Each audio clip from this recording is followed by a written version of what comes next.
Hello and welcome back. एक बार फिर से आप सभी का इस्तकबाल है सहायक उर्दू अनुवादक की अगली क्लास में।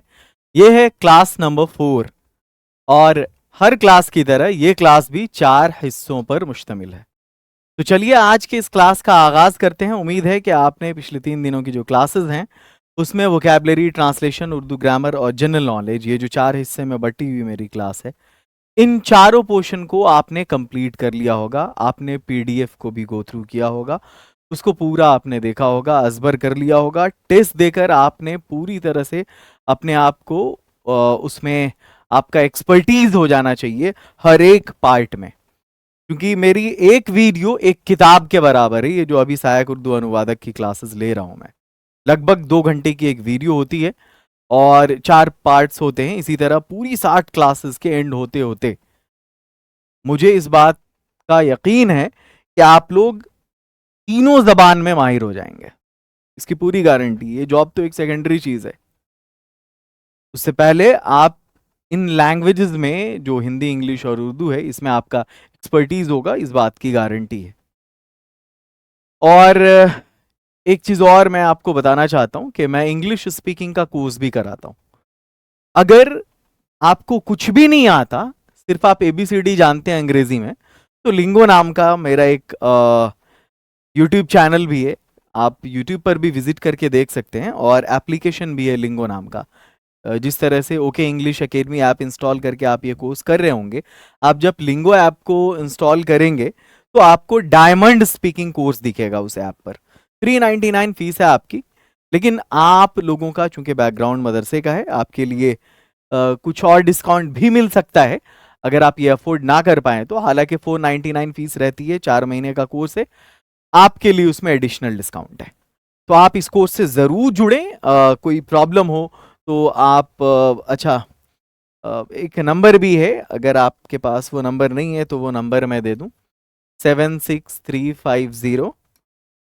ये स्पेशली स्पीकिंग के लिए इस नंबर पे बात होती है, सारी जो डीलिंग है इसी नंबर पे होती है स्पीकिंग की। 7635016161। आप इस नंबर पर राब्ता कर सकते हैं। स्पीकिंग के बारे में जो भी मालूमात हैं आपको फराहम कर दी जाएंगी। चलिए इस सेशन का आगाज करते हैं। आज जो क्लास नंबर 4 है, इसमें हमारा टारगेट है कि हम 150 वर्ड सीखेंगे। 50 इंग्लिश के, 50 हिंदी के, 50 उर्दू के। इंग्लिश इंग्लिश के वर्ड्स की बात है जहां तक, तो भले आपको लग रहा हो कि वो अभी मेरे लिए मुफीद नहीं है, कारआमद नहीं है, तो इसको आप एडिशनल रीडिंग के तौर पर रख लें। इम्तहान में वैसे आपका जो है ना वो उर्दू और हिंदी इसी से साबका पड़ेगा, लेकिन पीटी की हद तक, जहां तक मेंस की बात है तो वहां भी आपका साबका अंग्रेजी से पढ़ना है। तो फिलहाल उसको एडिशनल रीडिंग में रखें, लेकिन मेंस में काम आएगा, इस बात को लेकर आप ऐश छोड़ रहे हैं। चलिए आगे बढ़ाते हैं इस क्लास को। आपके सामने आज जो मैं सेशन लेकर आया हूं, इसमें मैं आपको बताने वाला हूं संबंध सूचक, जिसको उर्दू में हम हरफे जर कहते हैं और इंग्लिश में प्रेपोजिशन कहते हैं। तो ये जो संबंध सूचक है, ये जो संबंध सूचक है, या ये जो हरफे जर है, या ये जो प्रेपोजिशन है, आसान वाला अभी पढ़ेंगे हम, इजी वाला। इसके बाद फिर एक सेशन आएगा, क्योंकि ये जो पूरे पार्ट्स ऑफ स्पीच हैं जिनको आप अज्जाए कलाम कहते हैं, या हिंदी में जिसको आप भाषा के अंग कहते हैं, इसकी सारी टाइप्स मैं करा चुका हूं। मतलब वर्ड्स इसमें करा चुका हूं मैं, चाहे नाउन हो, प्रोनाउन हो, वर्ब हो, एडवर्ब हो और एडजेक्टिव हो, और अब प्रेपोजिशन, कंजक्शन और इंटरजेक्शन। तो ये आसान वाला था, क्योंकि मैं चाह रहा था कि आपको ये जो अज्जाए कलाम है उससे वाकफियत करा दी जाए आपकी। पार्ट्स ऑफ स्पीच सबसे इंपॉर्टेंट होता है वर्ड्स के पॉइंट ऑफ व्यू से, या लैंग्वेज के कवायद के पॉइंट ऑफ व्यू से। अब एक और सेशन होगा, मतलब इसके बाद 4 क्लास के बाद हो सकता है 5वीं क्लास में आपको फिर से नाउन कराया जाए, बट वो डिफिकल्ट वाला नाउन होगा। पहले आपने इजी नाउन पढ़ा है, फिर डिफिकल्ट प्रोनाउन, उसके बाद फिर डिफिकल्ट वर्ब, एडवर्ब, एडजेक्टिव, और ये सिलसिला आगे बढ़ता चला जाएगा। ठीक है, तो अभी हम जो करने वाले आज की क्लास में, पहले आप ये जानिए कि ये संबंध सूचक होता क्या है, या ये हर्फ जर क्या है, या प्रेपोजिशन क्या है। देखो, किसी जुमले में जो इस्म और ज़मीर है उसका ताल्लुक उस जुमले के किसी दूसरे अल्फाज से बताया जाए। ठीक है, ए preposition is a word which shows the relation of a noun or a pronoun to another word in a sentence।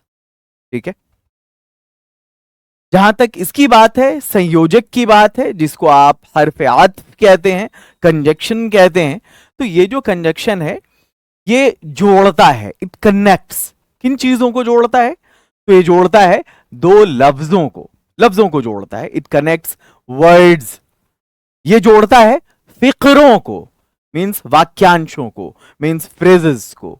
ये जोड़ता है क्लॉज को, यानी शिक्कों को, मतलब वो अल्फाज जो लफ्जों, फिक्रों और शिक्कों को जोड़ता है।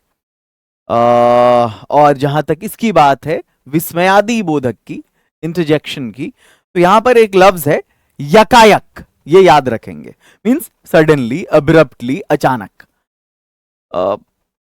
आपकी लाइफ में ऐसी सिचुएशंस आती हैं, ऐसे हालात आते हैं कि यकायक आपकी जबान से कुछ ऐसे अल्फाज हैं जो निकल जाते हैं, चाहे वो आपके ख्यालात, आपके जज्बात के इजहार के तौर पे।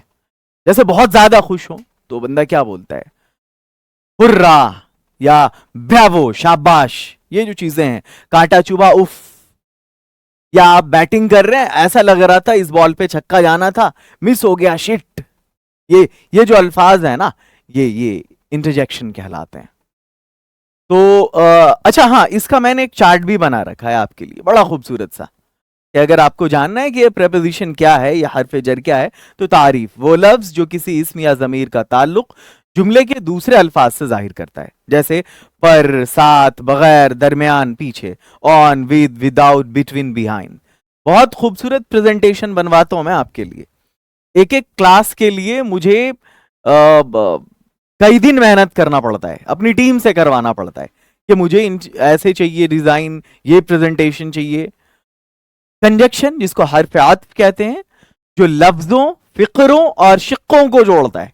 अब आप कहेंगे अच्छा, इसको इंग्लिश में आप इस तरह से समझिए कि लफ्ज ये वर्ड्स हो गया, फिक्रे की बात है जहां तक तो ये फ्रेजेस हो गए, और शिक्कों की जहां तक बात है तो ये क्लॉज हो गया। ठीक है, आप लोगों ने मुरक्कब ताम और तौसीफी पढ़ा होगा, है ना? तो ये जो है ना वर्ड्स, फ्रेजेस एंड क्लॉज, इसको आप, अच्छा, ये शिक का मतलब क्या होता है? एक शगाफ, एक टुकड़ा। जैसे हुजूर अक़दस सल्लल्लाहु अलैहि वसल्लम को जब मक्का के काफिरों ने जब कहा था कि कोई मौजज़ा दिखाइए, मौजज़ा किसको कहते हैं? वो खिलाफे कानून कुदरत बात जो अल्लाह अपने नबियों को आता करता है, मौजज़ा कहलाता है। तब ये शक्कुल कमर का मौजज़ा हुआ था, मतलब चांद को दो टुकड़े कर देना। वो आप लोगों ने जिसको हिंदुस्तान से भी लाइव देखा था एक बादशाह ने, किंग चेरामन नाम था उस बंदे का, जिसके नाम पे हिंदुस्तान की पहली मस्जिद केरला में चेरामन जुमा मस्जिद के नाम से मौजूद है। और तब फिर ये वहां गया, ये जो भी ताजिर आया करते थे बाहर से, ये उनसे उन चीजों के बारे में उसके बारे में डिस्कस करता था कि भाई चांद को मैंने दो टुकड़े होते देखा है। तो अरब से ही एक कुछ ताजिर आए थे, उनसे जब इसने पूछा तो उन्होंने कहा हाँ ऐसा हमारे यहाँ हुआ है अरब में। तब फिर ये किंग चेरामन अपने पूरे मतलब किंगडम को छोड़ के वहाँ गया, हुजूर सल्लल्लाहु अलैहि वसल्लम से उसने मुलाकात बिल मुशाबा हुई, बातचीत किया, ईमान लाया बंदे ने। फिर जब लौटा तो उसकी तबीयत ख़राब हो गई, तो अल्लाह के रसूल ने मलिक बिन दीनार को चेरामन के साथ भेजा था। तब वो चेरामन के साथ मलिक बिन दीनार आए और उन्होंने हिंदुस्तान में पहली मस्जिद चेरामन जुमा मस्जिद के नाम से तामीर कराई 629 एडी में, 629 ईस्वी में। हुजूर सल्लल्लाहु अलैहि वसल्लम की वफात 632 ईस्वी में हुई, यानी उनकी जिंदगी में ही हिंदुस्तान में पहली मस्जिद बन चुकी थी। वैसे तो मस्जिद कुबा है पहली मस्जिद, लेकिन पहली जो मस्जिद हिंदुस्तान में है चेरामन जुमा मस्जिद है। ठीक है, तो शक्कुल कमर अगर आपने पढ़ा होगा। फिर एक और मौजज़ा है रद्दुश शम्स, बैरकफ। तो ये दूसरी बहस हो जाएगी। मैंने कहा वर्ड्स है ना कि जैसे मैंने कहा कि वो खुश है, ठीक है, वो मेहनती है। तो यहां पर जो खूबियां हैं किसी के खुश होने की, किसी के मेहनती होने की, तो ये दोनों खूबियां सेम है, यहाँ पे आइडियाज सिमिलर है। तो जब हम इसको कनेक्ट करेंगे तो हमें कंजक्शन की जरूरत पड़ेगी। He is happy, he is intelligent, he is happy and intelligent, तो यहां पर हमें और लगाना पड़ेगा।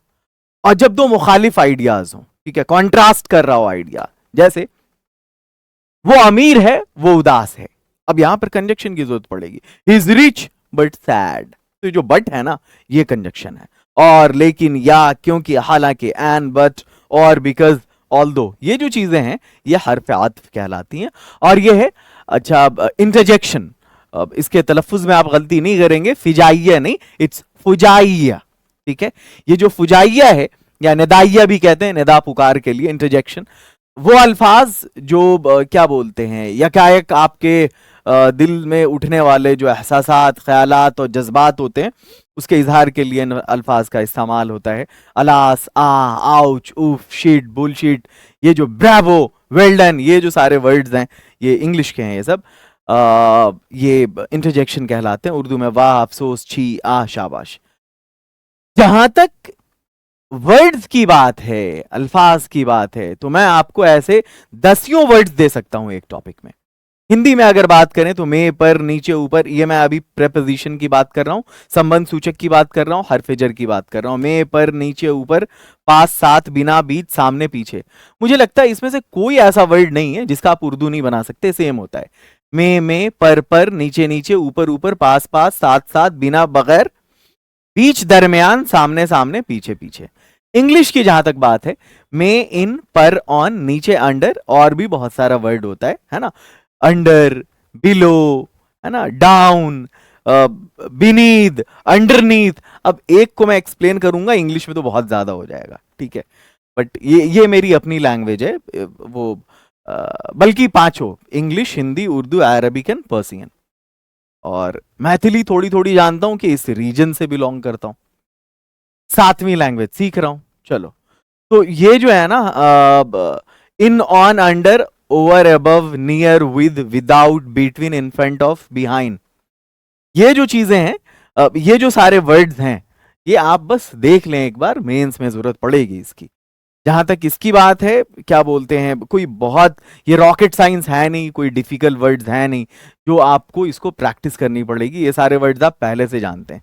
कंजक्शन की जहां तक बात है, ये तो लगभग सेम होता है, और, लेकिन, लेकिन, या, क्योंकि, क्योंकि, अगर आप चाहें तो लेकिन को यदि कर सकते हैं, जब, अगर, हालांकि, हालांकि, इसलिए, ताके, ताके, जबके, जबके। अगर इंग्लिश की बात की जाए तो एन, बट, और, because, when, if, although, so, therefore, so that, while, whereas, ये आप याद कर लेंगे। अब हम आगे बढ़ते हैं, नेक्स्ट वन, विस्मयादि बोधक, ये कहते हैं हम इंटरजेक्शन को, ये कहते हैं हम हर्फ निदा को, या निदाइया को, या फुजाइया को। हाँ, ये जो है हिंदी उर्दू में लगभग सेम ही है, ये भी। इंग्लिश की बात है जहां तक तो थोड़ा अलग हो जाता है, डिफरेंट हो जाता है। अरे, अरे, वाह, वाह, उफ, उफ, आ, हाय, हाय, ओ, शाबाश, शाबाश, ठहरो, ठहरो, छी, छी, चुप, चुप। English, hey, wow, oof, oops, alas, oh no, oh, bravo, hold on, yuck, fie, hush. आगे चलो। चूंकि चूंकि मैं हर क्लास में प्रैक्टिस करने के लिए आपको कुछ वर्ड्स देता हूं, इस्तिलाहात देता हूं, और जो वर्ड्स मैं देता हूं उसी की प्रैक्टिस करवाता हूं। लेकिन मेरे साथ मजबूरी ये है यहां पर कि मैं इसकी प्रैक्टिस नहीं करवा सकता आपको, कि मैं हिंदी में दूं और आपसे पूछूं कि इसकी उर्दू क्या होगी, तो वो भी और ही है। तो यहां तो कुछ प्रैक्टिस करने के लिए आपको है नहीं, कोई वर्ड्स ऐसे नहीं है जो निस्बतन डिफिकल्ट हो पिछली क्लासेस से। तो मैं क्या करता हूं कि जिन क्लासेस में मेरे पास वर्ड्स नहीं होते प्रैक्टिस करवाने के लिए, चूंकि हर क्लास में मैंने मैंडेटरी कर रखा है कि हाँ भाई प्रैक्टिस करवानी है हर क्लास में, तो मैं उसमें मिसलेनियस कुछ अलग अलग वर्ड्स ले आता हूं, जिसको आप हिंदी में विविध कहते हैं और उर्दू में मुतफर्रिकात कहते हैं। तो चलिए स्टार्ट करते हैं। ऐसे 20 वर्ड्स मैं लाया हूं यहां पर, 30 आपने उधर सीखा और 20 यहां पर है, टोटल 50 वर्ड्स। बताओ, टारगेट था ना 150 वर्ड का, तो 50 हिंदी, 50 उर्दू, 50 इंग्लिश हो गया ना। तो ये जो लास्ट के अभी 20 वर्ड्स आने वाले हैं, 30 to 50, 30 से लेकर 50 तक के जो वर्ड्स हैं, वो आपको मैं ऐसा करूंगा। अच्छा, इसमें एक चीज देखो, पहले हिंदी आ रहा है फिर उर्दू आ रहा है, और यहां क्या है, पहले उर्दू आ रहा है फिर हिंदी आ रहा है। यानी अभी जो आपकी प्रैक्टिस होने वाली है, मैं उसमें आपसे हिंदी आपको दूंगा मैं, और आपसे उसकी उर्दू पूछूंगा। फिर 41 से 50 तक जो होगा उसमें मैं आपको उर्दू दूंगा और आपसे हिंदी पूछूंगा। चलिए देखते हैं। असंभव को हम नामुमकिन कहते हैं, ठीक है। विरुद्ध को खिलाफ कहते हैं, अस्तित्व को वजूद कहते हैं, विश्वसनीय को काबिले एतमाद कहते हैं, या विश्वास पात्र भी कह सकते हैं, काबिले यकीन भी कह सकते हैं। चयन, चुनाव, दोनों के लिए इंतखाब होता है। चयन करना, सिलेक्शन करना, इंतखाब वो इलेक्शन हो गया। प्रशंसा को तारीफ कहते हैं, मतभेद को इख्तलाफ कहते हैं, असहमति को अगर इंग्लिश की बात की जाए तो डिसएग्रीमेंट कहते हैं, और इख्तलाफ राय को डिफरेंस ऑफ ओपिनियन कहेंगे। यहां पर निराश को डिसअपॉइंटेड कहेंगे, आशाहीन को होपलेस कहेंगे, वैसे इसको नाउमीद कहते हैं उर्दू में। आलोचक को तनकीद निगार कहते हैं, जो हक बजानिब होता है, वो बायस्ड नहीं होता है। तनकीद निगार उसको कहते हैं जो तनकीद करता है। जैसे मैंने एक किताब लिखा और उस पर आपने अगर आल अहमद सुरूर का नाम सुना होगा, is a critic in English. तो क्रिटिक का काम होता है कि उसका इंक्लाइनेशन नहीं होता है, कहीं झुकाव नहीं होता है, बल्कि वो हक बजानिब होकर जो जो सही वाली साइड है वो उसको चुनता है, उसके बारे में तबसरा करता है। वो बिल्कुल उस तरह अल्लामा जमील मजहरी के लफ्जों में, न स्याही के हैं दुश्मन, न सफेदी के हैं दोस्त, हमको आईना दिखाना है दिखा देते हैं। तो ये जो है आगे बढ़ी। उत्तम कहते हैं उम्दा को। इंग्लिश मैंने सबका बता दिया। असंभव इम्पॉसिबल, विरुद्ध अगेंस्ट, अस्तित्व एग्जिस्टेंस, विश्वसनीय रिलायबल या क्रेडिबल भी कहते हैं। चयन चुनाव, सिलेक्शन इलेक्शन, प्रशंसा प्रेज, मतभेद को डिसएग्रीमेंट कहेंगे, असहमति ये डिफरेंस ऑफ ओपिनियन, निराश डिसअपॉइंटेड, आशाहीन होपलेस, आलोचक क्रिटिक, उत्तम एक्सलेंट। आगे बढ़िए। हमदर्दी करुणा, तहम्मुल संयम, तामीर निर्माण, जरिया माध्यम स्रोत, ख्वाहिश इच्छा, अजीम महान, बुनियाद आधार, एतमाद विश्वास, जुल्म अत्याचार, तालीम शिक्षा। इंग्लिश हमदर्दी सिंपथी, तहम्मुल इंड्योरेंस, तामीर कंस्ट्रक्शन, जरिया मीन्स सोर्स, ख्वाहिश डिजायर विश, अजीम ग्रेट, बुनियाद फाउंडेशन, एतमाद ट्रस्ट, जुल्म जुल्म कहते हैं क्रूअल्टी को, ऑपरेशन को, तालीम कहते हैं एजुकेशन को। अब मैं प्रैक्टिस करवाता हूं आपको, हिंदी से उर्दू इस्तिलाहात की जानिब आते हैं। हिंदी दूंगा मैं, आपसे इंग्लिश, आपसे उर्दू पूछूंगा। असंभव को क्या कहेंगे? आपके सामने ऑप्शंस हैं। असंभव नामुमकिन। आगे चलिए। विरुद्ध खिलाफ। नेक्स्ट। अस्तित्व एग्जिस्टेंस, वजूद किसी का। आगे चलिए। विश्वसनीय, जिस पर यकीन किया जा सके, काबिल एतमाद, काबिल भरोसा, काबिल यकीन। चयन चुनाव, इंतखाब, सिलेक्शन इलेक्शन। प्रशंसा कहते हैं तारीफ को, ठीक है। आगे चलिए। मतभेद इख्तलाफ को, असहमति इख्तलाफ राय चलेगा, निराश ये कहते हैं हम नाउमीद को।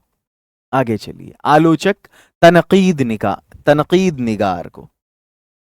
उत्तम कहते हैं उम्दा को। आगे बढ़िए। नेक्स्ट है उर्दू से हिंदी इस्तिलाहात की जानिब आते हैं। हमदर्दी, हमदर्दी को हम कहेंगे करुणा, करुणा हमदर्दी। आगे बढ़िए। नेक्स्ट है तहम्मुल, कहते हैं ना तहम्मुल से काम लो, पेशेंस से, सब्र से, संयम से। आगे नेक्स्ट है तामीर, बोले तो कंस्ट्रक्शन निर्माण।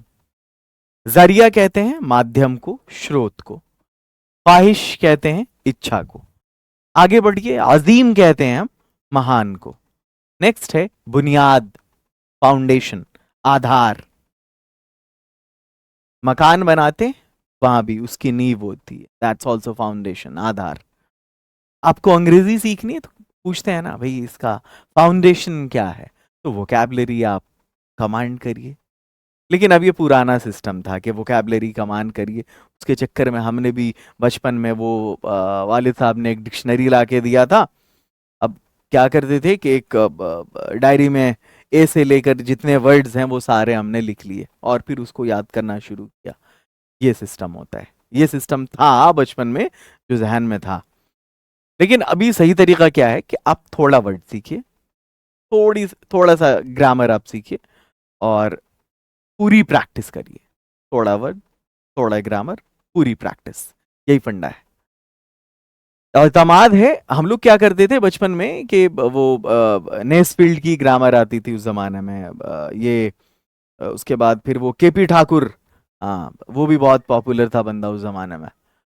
तो इन लोगों की ग्रामर और ट्रांसलेशन को पूरा रट जाते थे, शुरू से लास्ट तक बनाते थे, पर अंग्रेजी कुछ बोलना बोलना आता नहीं था। गांव में यही ट्रेडिशन था पढ़ाने का। एतमाद कहते हैं विश्वास को, यकीन को। आगे चलिए, जुल्म कहते हैं हम अत्याचार को। नेक्स्ट, तालीम सब जानते हैं, शिक्षा को कहते हैं। आपका पहला हिस्सा मुकम्मल हो गया, अब हम दूसरे हिस्से की जानिब आते हैं। ये ट्रांसलेशन है, तर्जुमा है। आपको बता दूं मैं कि तर्जुमा में आपको अब तक मालूम हो चुका होगा, जो मेरा पढ़ाने का अंदाज है, कि मैं हर क्लास में कोई 2 टॉपिक चुनता हूं, क्योंकि मुझे मालूम है कि आप जितना ज्यादा कमांड कर सकें हिंदी पे, जितना ज्यादा आप उर्दू पर कमांड कर सकें, उतना बेहतर है।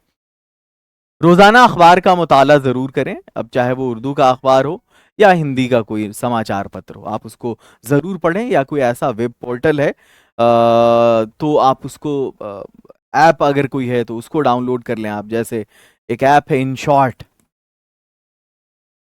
इसका फाउंडर कोई मुस्लिम यंगस्टर लड़का है बिहार से। तो इन शॉर्ट है, मैं मुझे जब कोई खबर पढ़नी होती है तो मैं इन शॉर्ट पे ही पढ़ता हूँ। ये इंग्लिश में 60 वर्ड्स में ये न्यूज़ दे देता है। तो दिन भर में 8-10 नोटिफिकेशन, मतलब बहुत सारे नोटिफिकेशंस आते हैं। तो जो मुझे लगता है कि मुझे ये खबर पढ़नी चाहिए, जिसमें मेरी दिलचस्पी होती है, मैं वो खबर पढ़ता हूँ। मुश्किल से 10 सेकंड लगता है और उस खबर से वाकफियत हो जाती है। और अल्फाज का ज़ख़ीरा भी आपके पास हो जाएगा। चलिए, मेरी तो वाकफियत है, तो जो वर्ड्स आएंगे वो मैं जान रहा हूँ। लेकिन अगर आप नए हैं, आपको सीखना है, तो इस तरह के बहुत सारे ऐप्स हैं। इसका हो सकता है अगर आप लैंग्वेज सेलेक्ट करें तो हिंदी भी हो, मे भी इसमें, या ऐसे बहुत सारे ऐप हैं, आप ट्राई करें उसको। अनुशासन और मखलूत तालीम, मैंने आज की क्लास के लिए 2 टॉपिक चुना है। अनुशासन को आपको उर्दू में ट्रांसलेट करना है और मखलूत तालीम को आपको हिंदी में ट्रांसलेट करना है। जो हिंदी में दिया है उसको उर्दू में, जो उर्दू में दिया है उसको हिंदी में। चलिए, तो अभी हम हिंदी से उर्दू तर्जुमे की तरफ आते हैं। मैं क्या करता हूं कि सबसे पहले इस पर मैं एक आपको ये एक पूरा एस्से है अनुशासन पर। ये एस्से आपके सामने है, आप इस हिस्से को पढ़िए और उसके बाद इसी अनुशासन वाले टॉपिक पे 15 सेंटेंसेस आपको उर्दू में ट्रांसलेट करने। तो ये काम हम बाद में करेंगे। अनुशासन का तात्पर्य है एक निश्चित व्यवस्था में रहना। इसका काम आप तब करेंगे जब आप पहले इस पूरे एस्से को ट्रांसलेट कर लें। मैं एस्से ट्रांसलेट करने को देता हूं, और उससे पहले जो भी अल्फाज आने वाले हैं उसमें जो थोड़े साब, डिफिकल्ट, मुश्किल लग सकते हैं आपको, मैं पहले उसको क्लियर कर देता हूं। अनुशासन को, अच्छा इसको पहले मैं यहां पे क्लियर करा देता हूं। ओके, यहां पर ये जो अनुशासन है ना, इसके लिए हम उर्दू में इस्तेमाल करेंगे नज्म व ज़ब्त। ठीक है, अब सटीक कोई वर्ड होता नहीं है, मतलब कुछ ऐसे अल्फाज हैं जिसकी असल खूबसूरती उसी जबान में होती है। फॉर एग्जाम्पल, अगर तलाक के लिए आप, इंग्लिश में तो डिवोर्स होता है, लेकिन हिंदी में अगर ढूंढेंगे तो काम चलाना पड़ेगा, संबंध विच्छेद, बट सटीक नहीं है, दैट्स नॉट अप्रोप्रिएट। वुजू के लिए आप इंग्लिश में वर्ड तलाशेंगे नहीं, आप अपने वर्ड को प्रोपैगेट करिए। अब अब्ल्यूशन जो इस्तेमाल होता है वो क्रिश्चियनिटी से जुड़ा हुआ है, तो अब उसको आप इसमें अब्ल्यूशन, हाँ ठीक है, होली बात के तौर पे, होली वॉश के तौर पे उसको हम लेते हैं, बट सटीक होगा जो खूबसूरती वुजू में है वो उसमें नहीं है। ठीक है, अब नमाज में, सौलात में जो खूबसूरती है बोलने में, क्या वो प्रेयर में है? प्रेयर के तो कई सारे फॉर्म्स हैं, कई सारे रिलीजन्स हैं वहां पे। तो अनुशासन है। अब जैसे देखिए एक लफ्ज है विमेन एम्पावरमेंट। जिन दिनों 12-13 की बात है जब मैं यूपीएससी की प्रिपरेशन कर रहा था, तो मेरे जो उर्दू के गाइड थे, चूंकि मैंने जो मेन पेपर है उसमें तैयारी करने का सोचा वो उर्दू था, तो एक लफ्ज आया वहां पे विमेन एम्पावरमेंट। उर्दू क्या होगा भाई, इसके लिए कोई सटीक वर्ड नहीं। औरतों को बाइख्तियार बनाना, दिस इज विमेन एम्पावरमेंट। तो नज्म ज़ब्त, मखलूत तालीम की बात जहां तक है, अगर हमें इसकी हिंदी जाननी है तो इसकी हिंदी होगी सह शिक्षा, को एजुकेशन। अगर इंग्लिश की बात करें तो इंग्लिश में को एजुकेशन होता है, और अगर इसकी बात करें तो ये तो आप जान रहे हैं डिसिप्लिन है। अब मैंने तीनों जबान में लिख दिया यहां पर। आई थिंक के कोई कंफ्यूजन अगर रहा भी होगा तो आपका वो क्लियर हो गया होगा। अनुशासन, अनुशासन, चलो स्टार्ट करते हैं। पहले जो डिफिकल्ट वर्ड है वो मैं आपको बता दूं। अनुशासन के लिए मैंने बता दिया कि क्या होगा, नज्म ज़ब्त। क्या होगा, नज्म ज़ब्त का तात्पर्य है, ठीक है। तात्पर्य का मतलब है मतलब। उर्दू जो जो डिफिकल्ट वर्ड है, निश्चित कहते हैं हम खास को, व्यवस्था कहते हैं हम निजाम को, नियम कहते हैं कानून को, अंतर्गत कहते हैं हम तहत को। अनुशासन का तात्पर्य है एक निश्चित व्यवस्था अथवा नियम के अंतर्गत जीवन यापन करना। जीवन यापन कहते हैं जिंदगी गुजारना, ठीक है। यह जीवन को सुव्यवस्थित और संपूर्ण बनाता है। सुव्यवस्थित कहते हैं मुनज्जम को, किसको, मुनज्जम को, और संपूर्ण कहते हैं मुकम्मल को। अनुशासनहीनता ये कहते हैं बदनज़मी को, बदनज़मी को, या आप इस्तेमाल कर सकते हैं बदनज़मी, या आप इस्तेमाल करते हैं बेज़ाब्तगी भी इसके लिए इस्तेमाल कर सकते हैं।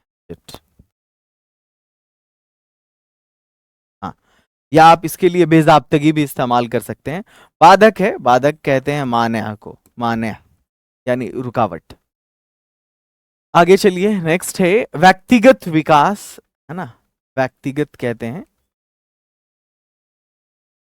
जाति तरक्की, बल्कि सामाजिक, सामाजिक आप जानते हैं माशरती, और राष्ट्रीय तरक्की, इसको हम कहेंगे कौमी तरक्की, राष्ट्रीय प्रगति।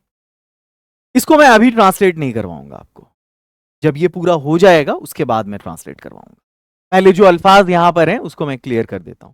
जीवन के सभी क्षेत्रों में, ठीक है, in all the sectors of life, क्षेत्रों के लिए यहां पर इस्तेमाल करेंगे हम शोभा। अनुशासन आप जान चुके हैं, नज्म ज़ब्त को प्राथमिकता दी जाती है, इट मींस प्रायोरिटी दी जाती है, अव्वलियत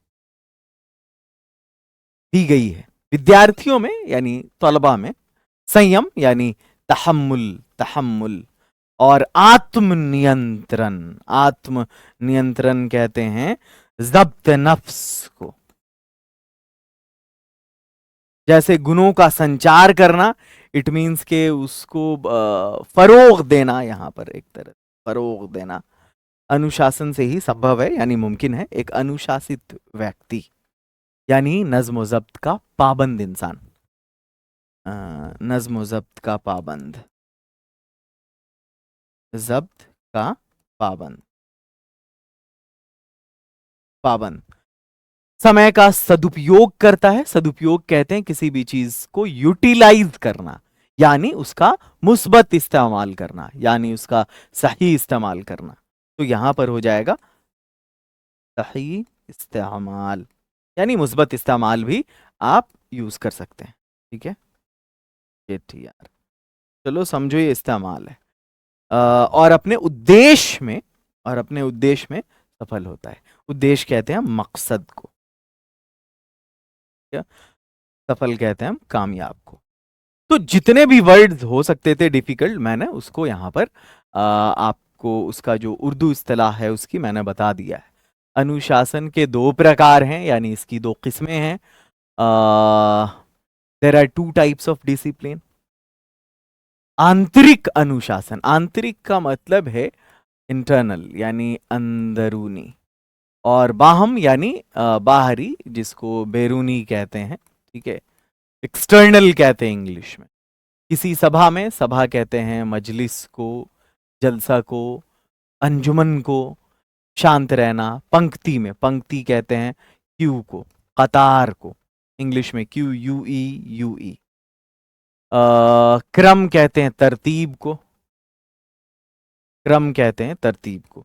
अच्छा, अगर कभी इंग्लिश निकल जाए तो उतना टॉलरेंस होनी चाहिए, इतनी रवादारी होनी चाहिए, बर्दाश्त होना चाहिए, क्योंकि मैं इंग्लिश ही पढ़ाता हूँ। मेरी जो क्या बोलते हैं, दर्स व तदरीस से जब मैं जुड़ा, इट वाज 2009 से, तब से मैंने इंग्लिश ही पढ़ा है, तो इसलिए ज़बान पे रहता है, उतना सा बर्दाश्त कर लेना है।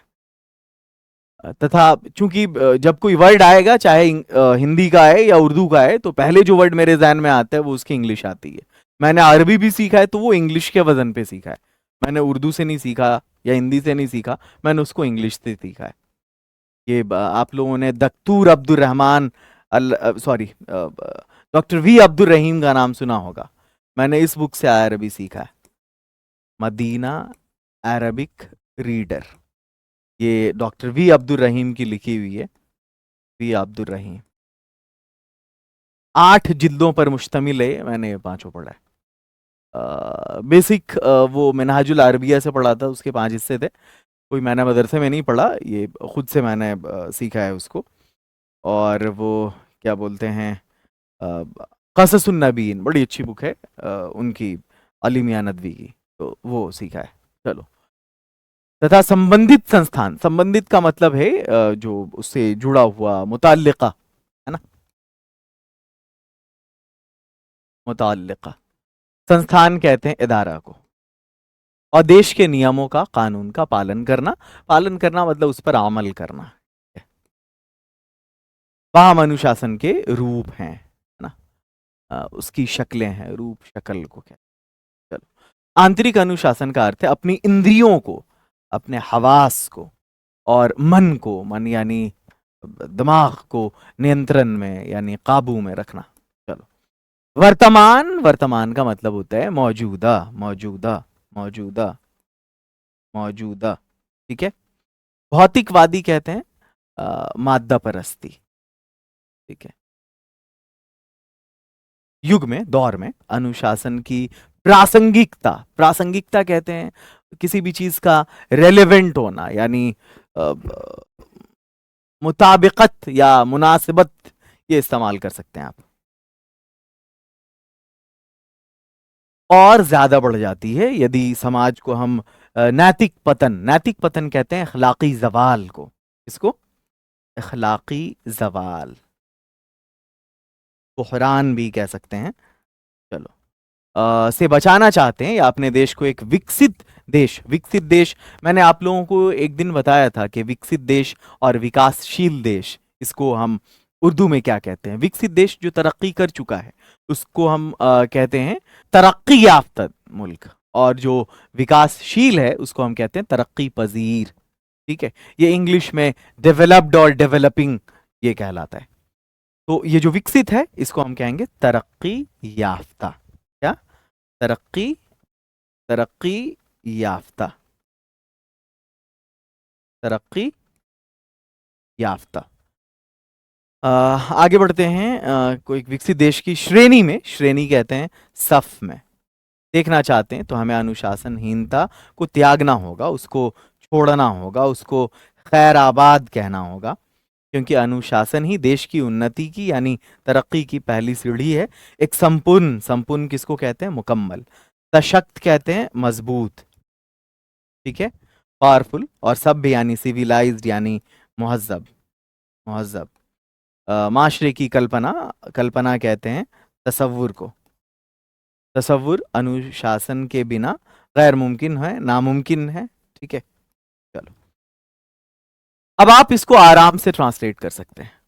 अनुशासन का अब यहां पर कितने वर्ड्स हैं पहले देखो, 1 2 3 4 5 6 7 8 9 10 11 12 13 14 15 16 17 18 19 20 21 22 23 24 25 26 27 28 29 30 31 32 33 34 35 36 37 38 39 40 41 2 3 4 5 6 7 8 9 49 वर्ड्स मैंने सिखाया अभी आपको।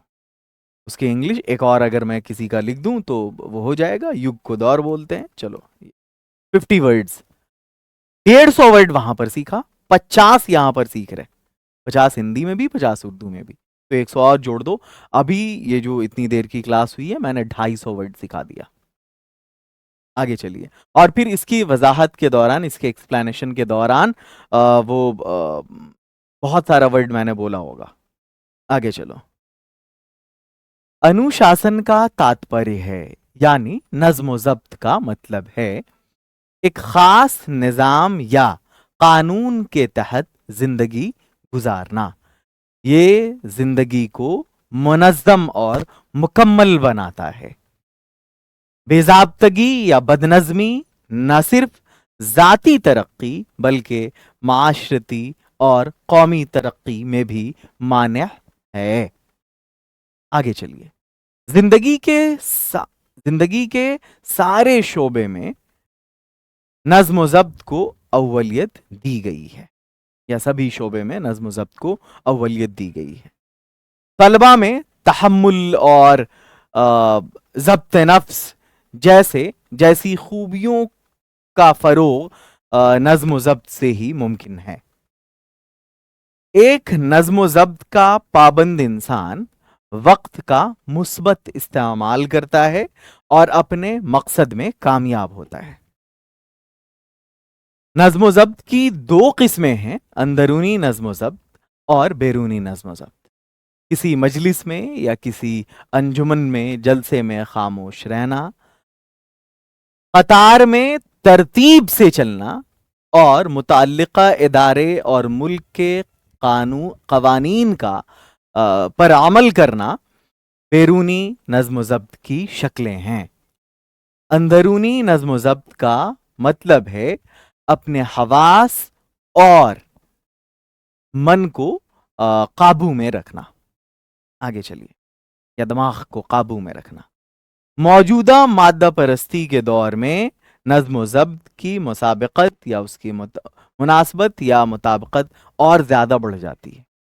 अगर समाज को हम अखलाकी जवाल से बचाना चाहते हैं या अपने मुल्क को एक तरक्की याफ्ता मुल्क के सफ में देखना चाहते हैं तो हमें बदनज़मी को खैराबाद कहना होगा, क्योंकि नज्म ज़ब्त ही मुल्क की तरक्की की पहली सीढ़ी है। एक मुकम्मल, मजबूत और मुहज़्ज़ब माशरे का तसव्वुर नज्म ज़ब्त के बिना गैर मुमकिन है, नामुमकिन है। ये कैसा लगा आप लोगों को बताना। मैंने जितने भी वर्ड्स चुने हैं ना, ये इससे मैं बहुत ज्यादा टाइम लगाकर आपके लिए बनाता हूं, और मैं कोशिश करता हूं कि इसका लेवल मॉडरेट टू डिफिकल्ट रखूं, इजी टू मॉडरेट नहीं, मॉडरेट टू डिफिकल्ट, ताकि आप बहुत सारे वर्ड सीख सकें। जैसे सिर्फ और सिर्फ 4 पैराग्राफ है इसमें, 1 2 3 4, और इस 4 पैराग्राफ को पढ़ाने के दौरान ही मैंने आपको 100 वर्ड सिखा दिए हिंदी और उर्दू। अगर मैं 10 पैराग्राफ में इसको बनवाता तो 500 वर्ड सिखा देता, बट ये 4 है ओनली। अब चलिए, अब हम ये तो फिर उसको सीख लेने के बाद ये तो ऐसा है जैसे ABCD। अनुशासन का तात्पर्य है एक निश्चित व्यवस्था में रहना, यानी नज्म ज़ब्त का मतलब है एक खास या किसी खास निजाम के तहत रहना। नज्म ज़ब्त का मतलब है आज़ाद जिंदगी गुजारना। नज्म ज़ब्त का मतलब है किसी खास निजाम के तहत रहना। आगे, नज्म ज़ब्त का मतलब है एक कायदे में रहना, ठीक है, नहीं, एक निश्चित व्यवस्था के लिए खास निजाम होगा, कायदा नहीं होगा। नज्म ज़ब्त का मतलब है एक खास जिंदगी नहीं, जो सटीक है वो ये है। आगे चलिए, अनुशासन जीवन को संपूर्ण बनाता है, नज्म ज़ब्त जिंदगी को अधूरा बनाता है, कमजोर बनाता है, मुकम्मल बनाता है, बेकार बनाता है। आगे चलिए, अनुशासनहीनता यानी बदनज़मी कौमी तरक्की में मानिअ है यानी रुकावट है। बदनज़मी कौमी तरक्की की राह में रुकावट है, सही है। बदनज़मी तरक्की को आसान बनाती है, बदनज़मी कौमी तरक्की की राह में आसानी पैदा करती है, बदनज़मी कौमी तरक्की में इनाम है। सही जवाब ये होगा, बदनज़मी कौमी तरक्की की राह में रुकावट है। विद्यार्थियों में आत्मनियंत्रण अनुशासन से आता है। विद्यार्थियों में आत्मनियंत्रण अनुशासन से आता है। ये जो विद्यार्थी हैं ये तलबा होगा, में आत्मनियंत्रण यानी ज़ब्त नफ्स, अनुशासन यानी नज़्म ज़ब्त से आता है। तलबा में नज़्म ज़ब्त, तलबा में ज़ब्त नफ्स नज़्म ज़ब्त से आता है। तलबा में ज़ब्त नफ्स नज़्म ज़ब्त से आता है। तलबा में ज़ब्त नफ्स खेल से आता है, गुस्से से आता है, दोस्ती से आता है, ये तो बिल्कुल नहीं होगा। एक अनुशासित, अच्छा कुछ ऐसे ऑप्शंस होंगे जो एक दूसरे से रिसेंबल कर रहे होंगे और ऐसे भी होंगे जो नहीं भी कर रहे होंगे, ठीक है। रिसेंबल का मतलब है एक जैसा दिखना, यानी ज्यादा कंफ्यूजिंग होना। तो इम्तिहान में भी ऐसा ही होता है कि कुछ ऑप्शन ज्यादा कंफ्यूजिंग होते, कुछ कम कंफ्यूजिंग होते। एक अनुशासित व्यक्ति समय का सदुपयोग करता है, यानी एक जो मुनज़्ज़म इंसान है या वो वक्त का सही इस्तेमाल करता है या मुस्बत इस्तेमाल करता है। एक मुनज़्ज़म इंसान वक्त का सही इस्तेमाल करता है। अनुशासन दो प्रकार का होता है, यानी नज़्म ज़ब्त की दो किस्में हैं। नज़्म ज़ब्त दो किस्मों का होता है, कि एक किस्म होती है कि दो किस्में होती हैं, ये ज़्यादा सटीक है। सभा में शांत रहना बाहम अनुशासन है, यानी मजलिस में खामोश रहना बैरूनी नज़्म ज़ब्त है। खामोश रहना बैरूनी नज़्म, चीखना लड़ना ये नहीं होगा। मजलिस में खामोश रहना अंदरूनी नहीं, बाहम है तो बाहम कहते हैं एक्सटर्नल को, बाहरी को। आंतरिक है ये अंदरूनी होगा। अंदरूनी नज़्म ज़ब्त मन को नियंत्रित करता है, यानी उसको काबू में रखता है, ठीक है। अंदरूनी नज़्म ज़ब्त दिल को काबू में रखता है, जिस्म को काबू में रखता है। ये जो मन है ना, ये दिमाग का, जिस्म को, अकल को, दिल को, मन को, ठीक है, सॉरी दिमाग को काबू में रखता है। आगे चलिए नेक्स्ट। अनुशासन देश की उन्नति कहते तरक्की को पहली सीढ़ी है। नज़्म ज़ब्त मुल्क की तरक्की में रुकावट नहीं है। नज़्म ज़ब्त का मुल्क की तरक्की से कोई ताल्लुक़ नहीं। नज़्म ज़ब्त सिर्फ खेल के लिए है। नज़्म ज़ब्त मुल्क के तरक्की की पहली सीढ़ी है। अनुशासन के बिना समाज की कल्पना असंभव है। नज़्म ज़ब्त के बिना माशरे का तसव्वुर नामुमकिन है। माशरे का तसव्वुर मुकम्मल होता है, ज़िंदगी आसान है, तसव्वुर मुमकिन नहीं। ये भी चलेगा, मुमकिन नहीं है, नामुमकिन है, गैर मुमकिन है। आगे चलिए। अनुशासन जीवन के हर क्षेत्र में ज़रूरी है। नज़्म ज़ब्त ज़िंदगी के हर शोबे में ज़रूरी है, हर शोबे में ज़रूरी है। आगे चलिए। संयम यानी तहम्मुल और ज़ब्त नफ्स कैसे आता है? आजिज़ी, तहम्मुल और खुद मुख्तारी, हिम्मत और ज़ब्त नफ्स, तहम्मुल और ज़ब्त नफ्स कैसे आता है? नियमों का पालन करना, नियम यानी ज़ाब्ता, उसूल, कायदा, कानून। चलो क्या है यहाँ पे देखो, उसूल है। नियमों का पालन करना यानी उसूलों की पाबंदी अनुशासन का भाग है, नज़्म ज़ब्त का हिस्सा है। आगे, यदि हम देश को विकसित देखना चाहते हैं, यानी अगर हम मुल्क को तरक्की याफ्ता देखना चाहते हैं, तो हमें नज़्म ज़ब्त अपनाना होगा। अगर हम मुल्क को कमज़ोर देखना चाहते हैं, तरक्की याफ्ता देखना चाहते हैं, तरक्की पजीर नहीं, पाबंद नहीं, ये ज़्यादा सटीक है। अनुशासन, अच्छा ऐसा नहीं है कि कभी कभी हमें चारों ऑप्शंस देखने होते हैं जब कंफ्यूजन ज़्यादा होता है। लेकिन अगर कंफ्यूजन कम हो, ऐसा भी हो सकता है कि आप पहले ही ऑप्शन को देखें और आपका दिल मुतमईन हो जाए कि यही मेरा जवाब हो सकता है। तो या कभी कभी ऐसी जरूरत पड़ती है कि आपको छांटने की जरूरत पड़ती है। केबीसी अगर आपने देखा होगा तो वहां क्या एलिमिनेशन होता है।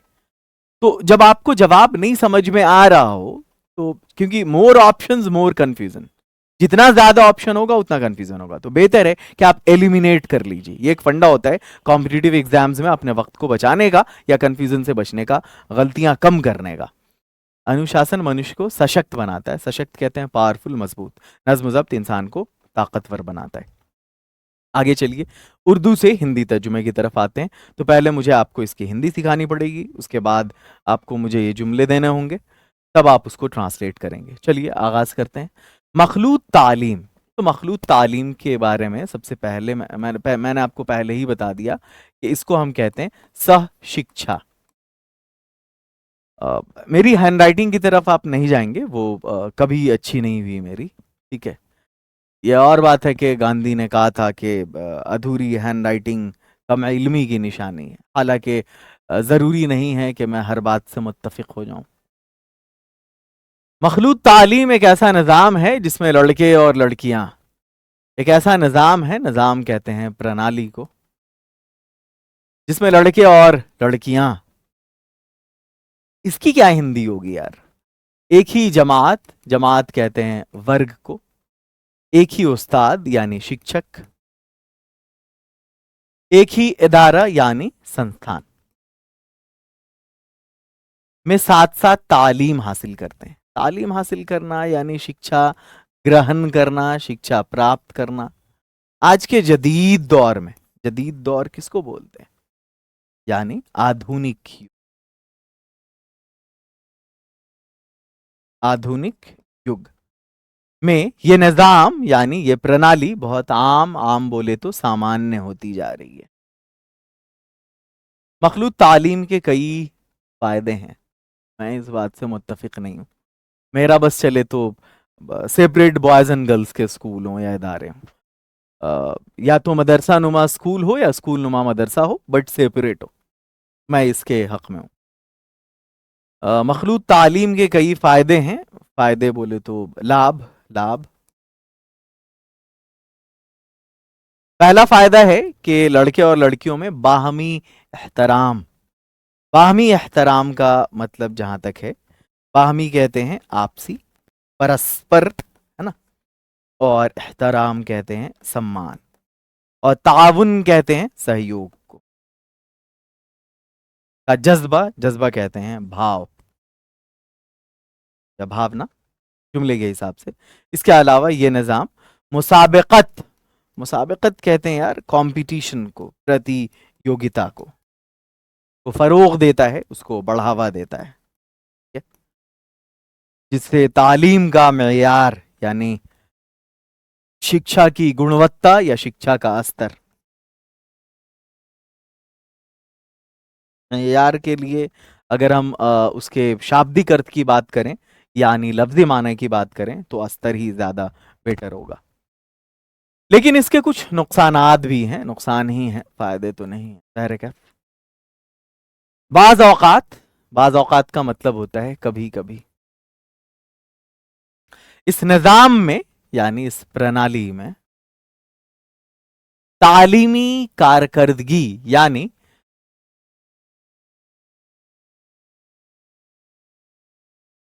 शैक्षिक प्रदर्शन मुतासिर होती है यानी प्रभावित होती, खास तौर पर, खास तौर पर, इट मीन्स विशेष रूप से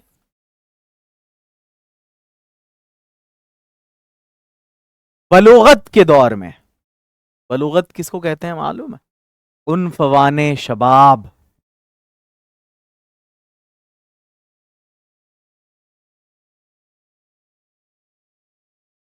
आपको मालूम है कि एज अलग अलग होता है। जैसे जब बच्चा पैदा होता है तो 2 साल तक वो इन्फेंट कहलाता है, जिसको हम हिंदी में शैशवावस्था कहते हैं, इन्फेंसी पीरियड जो होता है। के बाद ये जो थोड़ा बड़ा होता है, अब वो जो एज ग्रुप है 13 से लेकर 19 तक का, जिसको टीन एज कहते हैं, 13, 14, 15, 16, 17, 18, 19, ये जो 13 से 19 का दौर है, जो टीन एज है, आमतौर पे यहाँ पर बच्चे बालिग हो जाते हैं। अलग अलग कंट्री में, अलग अलग खित्ते में भले इसकी एज ग्रुप अलग हो, मतलब लेकिन ये जो पीरियड है टीन एज का पीरियड कहलाता है। और यहाँ जो लड़के हैं या लड़कियां हैं वो बलोगत तक पहुंच जाती हैं, जिसको उनफवाने शबाब कहते हैं, इंग्लिश में एडोलेसेंस कहते हैं। जगह नहीं है, लिख देता मैं, मुझे हिंदी भी लिखना है, एडोलेसेंस। और स्पेलिंग अगर जाननी है तो ADOLESCENCE। और हिंदी में किशोरावस्था कहते हैं। के बाद फिर प्रौढ़ावस्था है, फिर उसके बाद वृद्धावस्था है ना। तो ये अलग अलग एजेस हैं। जहां तक बलूगत की बात है, आप उन फवाने शबाब कहें, या अगर आसान वर्ड में, सॉरी यार ये तो उर्दू ही हो गया, हिंदी जानना है, किशोरावस्था, किशोरावस्था कहेंगे इसको। इसके अलावा अगर माहौल में, यानी बच्चा जब बालिग हो जाए, हाँ ठीक है, कोई एजुकेशन रखो, लेकिन उसके बालिग होने से पहले तक, 10-11 साल का है, अब स्कूल चेंज कर दो। मैंने देखा है, हमारे यहाँ भी एक स्कूल है, बड़ा फेमस है, क्रिश्चियंस का स्कूल है। वहाँ शायद 5वीं तक रखते हैं, लड़के और लड़कियां साथ पढ़ते हैं, छठी से सिर्फ गर्ल्स रहती हैं वहाँ। आगे चलो। तो इसके अलावा अगर माहौल में नज्म ज़ब्त ना हो, है ना, माहौल में, माहौल बोले तो वातावरण, वातावरण, नज्म ज़ब्त ना हो, नज्म ज़ब्त फिर से ये आ गया, इसमें भी अनुशासन ना हो, तो इखलाकी मसाइल, अरे बहुत सारे मसाइल हैं, ये नैतिक समस्या, नैतिक समस्या पैदा हो सकते हैं, मतलब पैदा हो सकती हैं अगर, चलो बैरकफ, वो जुमलों के हिसाब से होता है, हिंदी में अलग हो जाता है, उर्दू में अलग हो जाता है। मखलूत तालीम, मखलूत तालीम निज़ाम, मखलूत तालीम निज़ाम यानी सशिक्षा प्रणाली जी, मखलूत तालीम निज़ाम या मखलूत तालीम के निज़ाम के तई, ऐसा भी हो सकता है, सशिक्षा प्रणाली के तई, है ना, के तई, तई के लिए यूज करते हैं हिंदी, हिंदी में अंतर्गत। मैं बोल भी रहा हूं, इसलिए अगर कोई वर्ड समझ में नहीं आ रहा है तो बोल तो रहा हूं ना मैं, उससे समझना है। पैदा होने वाले खदशात, खदशा कहते हैं चिंता को, के बास, बास कहते हैं कारण को, कई वालदैन यानी माता पिता, बेटियों को आला तालीम, आला तालीम कहते हैं हम, उच्च शिक्षा, उच्च शिक्षा नहीं दिलाते, नतीजतन, नतीजतन परिणाम स्वरूप, परिणाम स्वरूप। अगर मुझे दकियानूसी कहना है तो आप कह सकते हैं।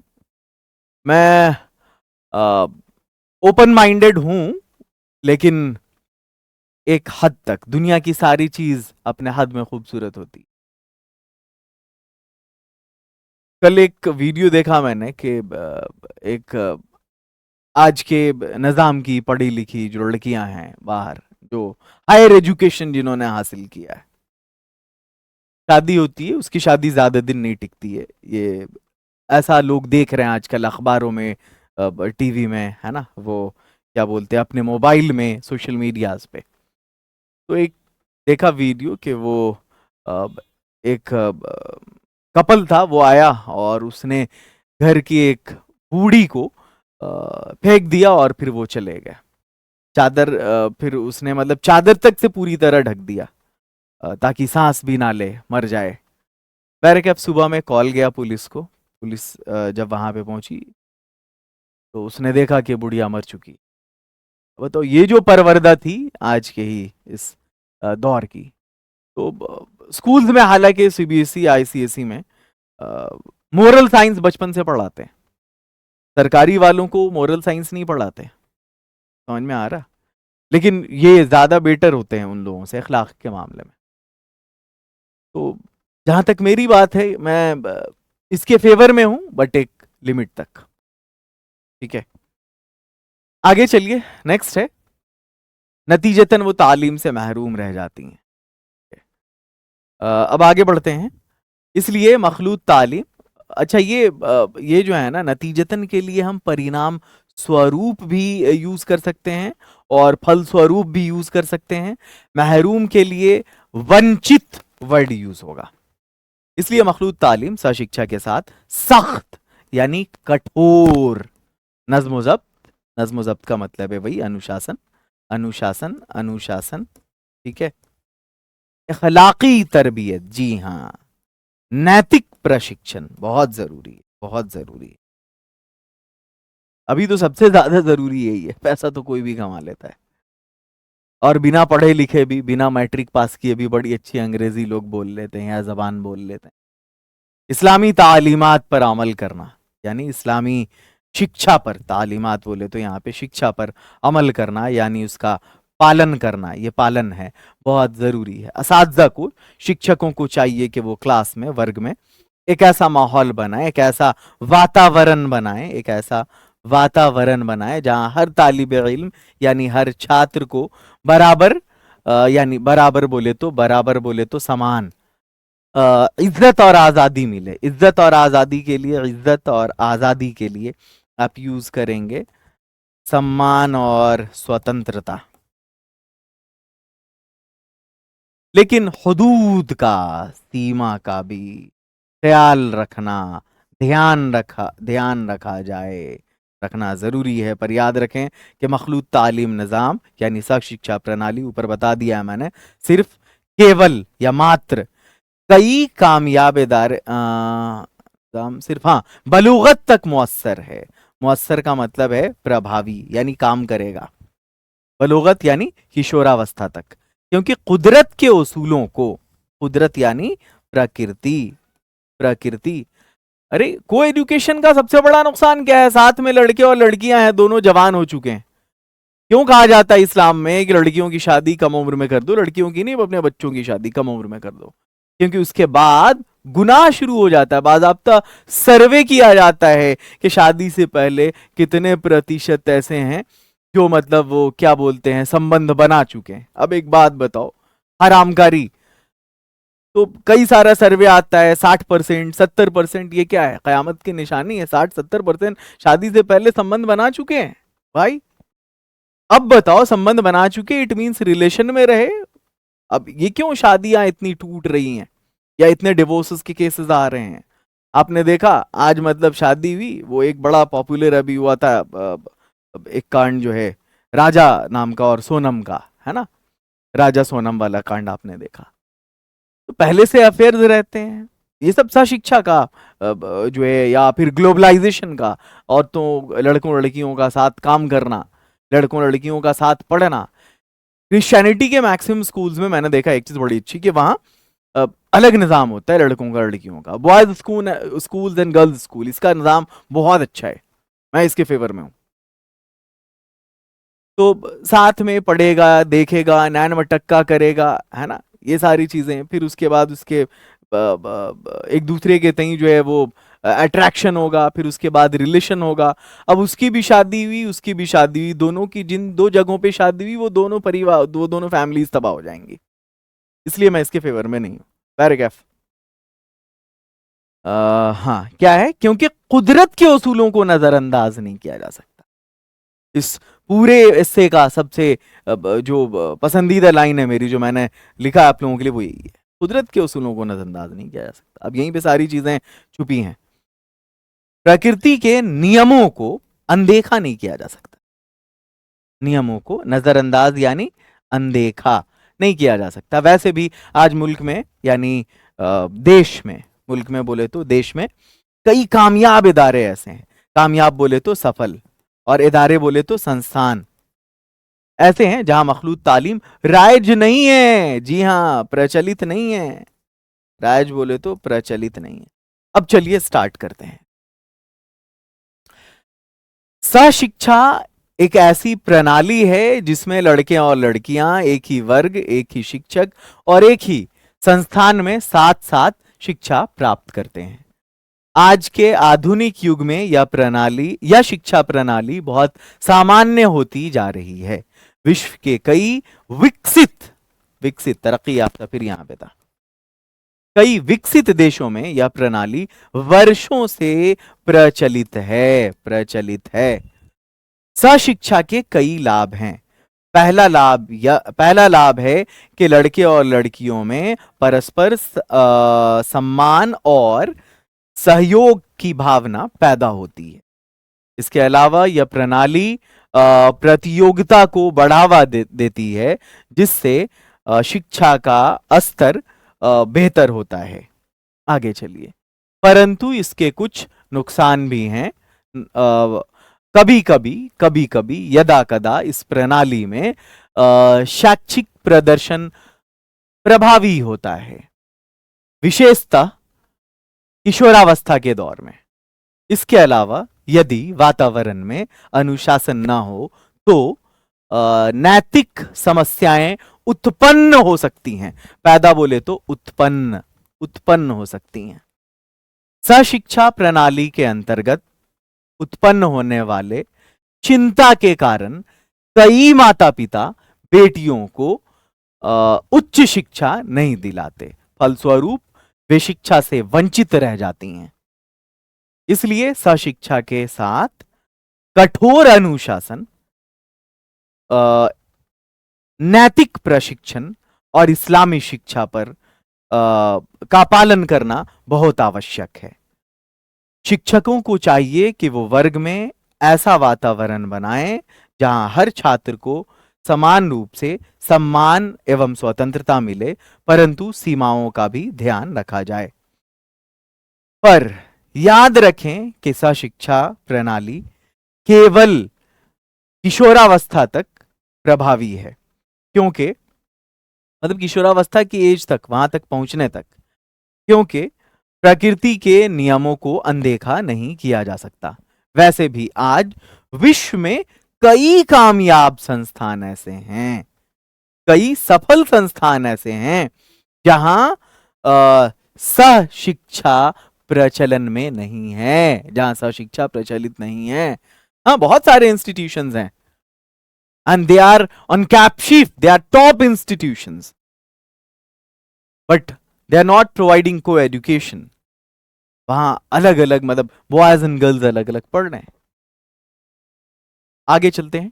प्रोफेशनल कॉलेजेस, इंस्टीट्यूशंस भी ऐसे हैं जो अलग अलग तालीम दे रहे हैं।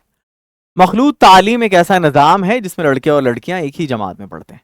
सशिक्षा एक ऐसी मिश्रित शिक्षा में, अच्छा मिश्रित शिक्षा कह सकते हैं, बट सशिक्षा इज मच एप्रोप्रिएट। सशिक्षा एक ऐसी प्रणाली है जिसमें छात्र और छात्राएं एक ही कक्षा में पढ़ते हैं। एक ऐसा मार्ग है, नहीं मार्ग नहीं होगा, प्रणाली। आगे चलिए। आज के जदीद दौर में, आज के आधुनिक युग में इसी को डायरेक्ट ट्रांसलेट कर लो ना, फिर इसमें ढूंढना भी नहीं पड़ेगा। आज के आधुनिक युग में यह प्रणाली, यह शिक्षा प्रणाली सामान्य होती जा रही है, समाप्त होती जा रही, कठिन होती जा रही, सामान्य हो रही। अच्छा, सामान्य हो रही यहां भी है। आज के आधुनिक युग में यह शिक्षा प्रणाली सामान्य हो रही है। अच्छा, सामान्य नहीं है ये, तो ये जवाब होगा। आगे चलिए। दुनिया के कई तरक्की याफ्ता मुल्कों में यह निज़ाम बरसों से राइज है। विश्व के कई विकसित देशों में यह प्रणाली वर्षों से प्रचलित है। विश्व के कई विकासशील नहीं, विकसित देशों में यह प्रणाली वर्षों से प्रचलित है। मखलूत तालीम के कई फायदे हैं, सशिक्षा के कई लाभ हैं। आगे नेक्स्ट। मखलूत तालीम एतमाद और बाहमी एहतराम को फरोग देता है। एतमाद मतलब विश्वास और परस्पर सम्मान, विश्वास और आपसी सम्मान को बढ़ावा देती है सशिक्षा। आगे चलिए नेक्स्ट है। ये निज़ाम मुसाबकत को फरोग देता है। ये निज़ाम मुसाबकत को फरोग देता है। यह प्रणाली मुसाबकत बोले तो प्रतियोगिता को यह प्रणाली प्रतियोगिता को बढ़ावा देती। इस निज़ाम से तालीम का मेयार बेहतर होता है। इस प्रणाली से शिक्षा का स्तर बेहतर होता है। बेकार होता नहीं, कठिन होता नहीं, गिरता नहीं, बेहतर होता है। आगे चलो नेक्स्ट है। कभी कभी यदा कदा तालीमी कारकर्दगी मुतासिर होती है, शैक्षिक प्रदर्शन शून्य हो जाता नहीं, प्रभावित होता है, मुतासिर। हाँ, खास तौर पर बलोगत के दौर में, विशेष रूप से शैशवावस्था नहीं, शैशवावस्था यही इन्फेंसी को कहते हैं, ठीक है। वो जो बच्चा 2 साल तक का होता है, 0 to 2 years। आगे है प्रौढ़ावस्था, वो जो यूथ एज होता है ना, उसको बोलते हैं, ठीक है। किशोरावस्था ये एडोलेसेंस को कहते हैं, वो जो आपने सुना होगा, बलोगत। आगे चलो। विशेष रूप से वृद्धावस्था के दौर में, ये कहते हैं ओल्ड एज को, तो ये किशोरावस्था होगा। आगे चलिए नेक्स्ट। अवाइले जवानी जिसको कहते हैं, या उन फवाने शबाब जिसको कहते हैं, वो है किशोरावस्था। अगर नज़्मो ज़ब्त ना हो तो इखलाकी मसाइल पैदा हो सकते हैं। यदि अनुशासन ना हो तो नैतिक समस्याएं उत्पन्न हो सकती हैं। यदि अगर अनुशासन, नैतिक समस्याएं उत्पन्न हो सकती हैं। नैतिक, सामाजिक, राजनीतिक, बौद्धिक, भाई नैतिक समस्याएं होगा। ये नैतिक समस्याएं अखलाकी मसाइल, सामाजिक समस्याएं माशरती मसाइल या समाजी मसाइल, राजनीतिक समस्याएं सियासी मसाइल, बौद्धिक समस्याएं फिक्री मसाइल। आगे चलिए नेक्स्ट। कुछ कुछ वालिदैन बेटियों को आला तालीम नहीं दिलाते, कुछ माता पिता बेटियों को औपचारिक शिक्षा नहीं। अब फिर देखो यहाँ पर औपचारिक कहते हैं उसको जो रस्मी हो, फॉर्मल हो, व्यावसायिक जो प्रोफेशनल हो, पेशेवर हो, तकनीकी जो तकनीकी उर्दू में भी वही होता है, इंग्लिश में टेक्निकल, उच्च शिक्षा, उर्दू में आला तालीम, इंग्लिश में हायर एजुकेशन। कुछ माता पिता बेटियों को औपचारिक नहीं, यहाँ पर उच्च शिक्षा होगा, आला तालीम है, वो तालीम से महरूम रह जाती हैं, चिंतित रह जाती हैं, उदासीन रह जाती हैं, उदास रह जाती हैं, वंचित रह जाती हैं, तो वंचित होगा। आगे चलिए। सख्त नज्म व ज़ब्त यानी कठोर अनुशासन और नैतिक प्रशिक्षण, कठोर अनुशासन और नैतिक प्रशिक्षण जरूरी नहीं है, नहीं जरूरी है। कठिन अनुशासन तो नहीं होगा, कठोर अनुशासन और नैतिक प्रशिक्षण जरूरी है। बेतरतीबी, बेतरतीबी यानी वो अव्यवस्था, जहनी दबाव यानी मानसिक दबाव और चिंता का कारण बनती, अव्यवस्था मानसिक तनाव और चिंता का कारण बनती। तलबा के लिए नज्म ज़ब्त बहुत जरूरी है, छात्रों के लिए अनुशासन, सहनशीलता, ये टॉलरेंस हो गया है ना, रवादारी, इंडोरेंस जिसको कहते हैं, इंडोरेंस संयम है ना, सहनशीलता टॉलरेंस, अनुशासन डिसिप्लिन। अब तो ये जो है ना क्या बोलते हैं, नज्म व ज़ब्त बहुत ज़रूरी है, इसके लिए अनुशासन होगा, अनुशासन बहुत महत्वपूर्ण है छात्रों के लिए। 30 क्वेश्चंस आपके कंप्लीट हो गए। पार्ट 3 की तरफ आते हैं जिसमें मैं उर्दू ग्रामर कराने वाला हूँ। आपको मालूम है कि पीटी के लिए ये 3 चीज़ें पढ़नी है आपको ग्रामर में, जिसमें अज़दाद है, ये वाहिद जमा है और तज़कीर व तानीस है।